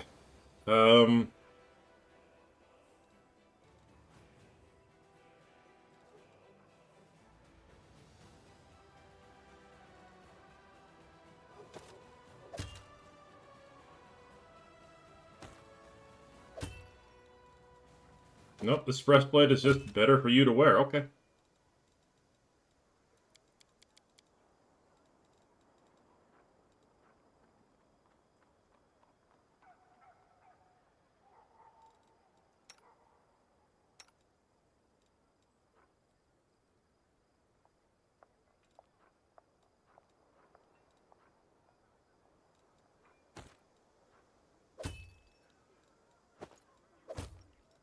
Yeah. I mean, you're just a potion maker, so we'll upgrade you by a little bit.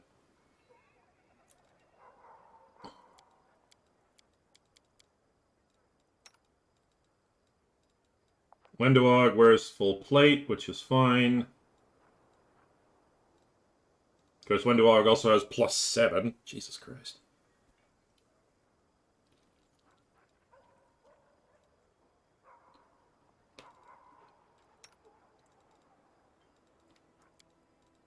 Yep. Alright, that's really all I can do for right now.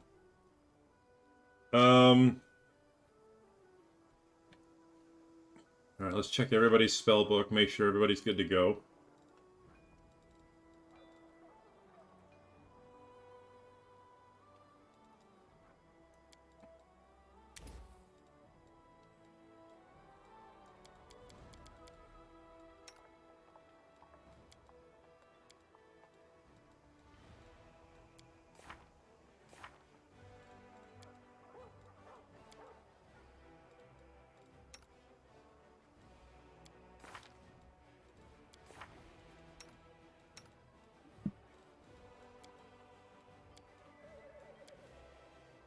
Okay.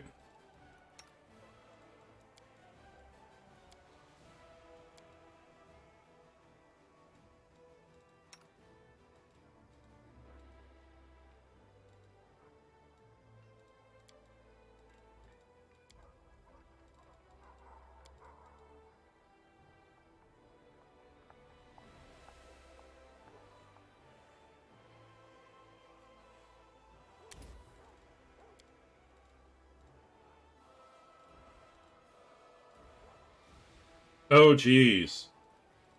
Whatever will I do with... Oh, yeah, more Fireball.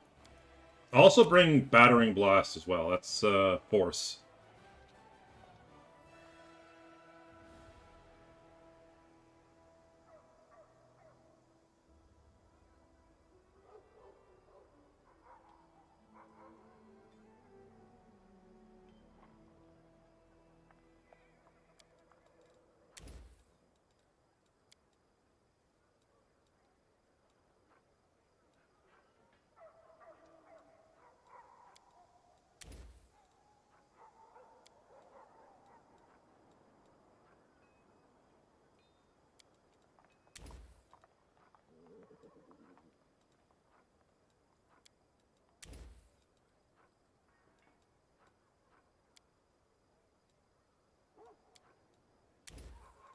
Alright. Shadow Evocation! Alright. Well, Ninio, I think we now know what our priority is for you. What spells can you learn?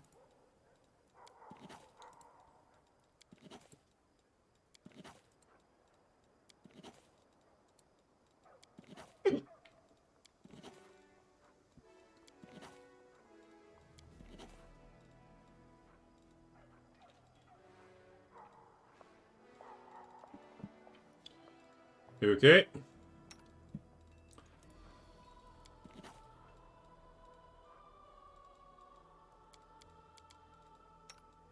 Camellia, you can just cast.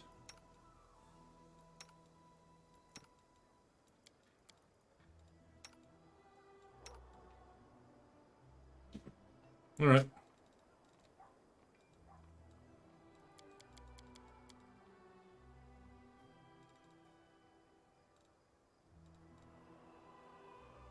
I'm still not at an income quite yet where I can actually just sit down and buy a bunch of scrolls.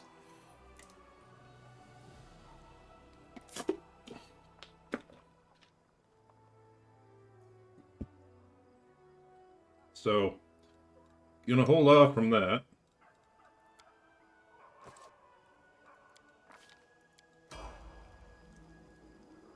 Alright.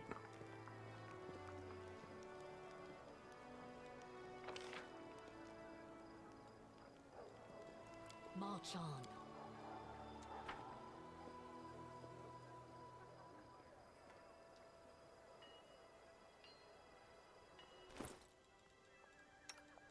And we're going to finish setting your spellbook, didn't you?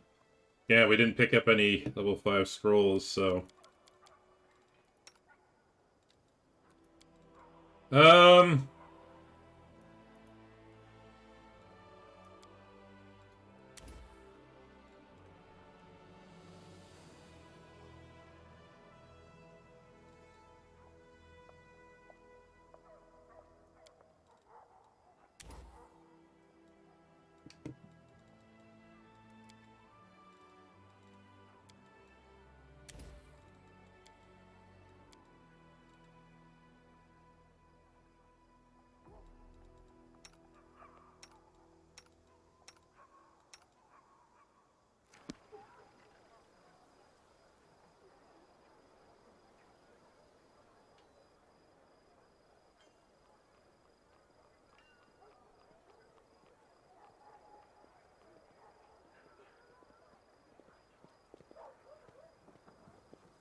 Actually, you know what?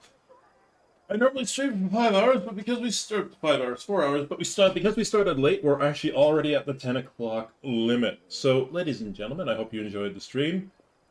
Hopefully, now that things have quieted down a little bit at work, I'll be able to get back to streaming Pathfinder Wrath of the Righteous more often. And if not, well, c'est la vie. I will, of course, be back again on Friday with Finn. We will be doing more Outwards, so please be sure to tune in then at the regular time. And keep an eye out, because I have plans to drag Finn into a co-op horror game, hopefully sometime this week. If not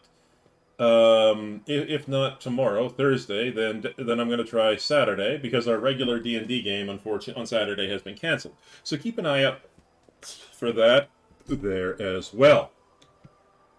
Hope you guys enjoyed the stream. Oh, and once again, I'll be uploading this to my YouTube account. There's a link to that in the About section of this Twitch page. Have yourself a good one, everybody. Goodbye.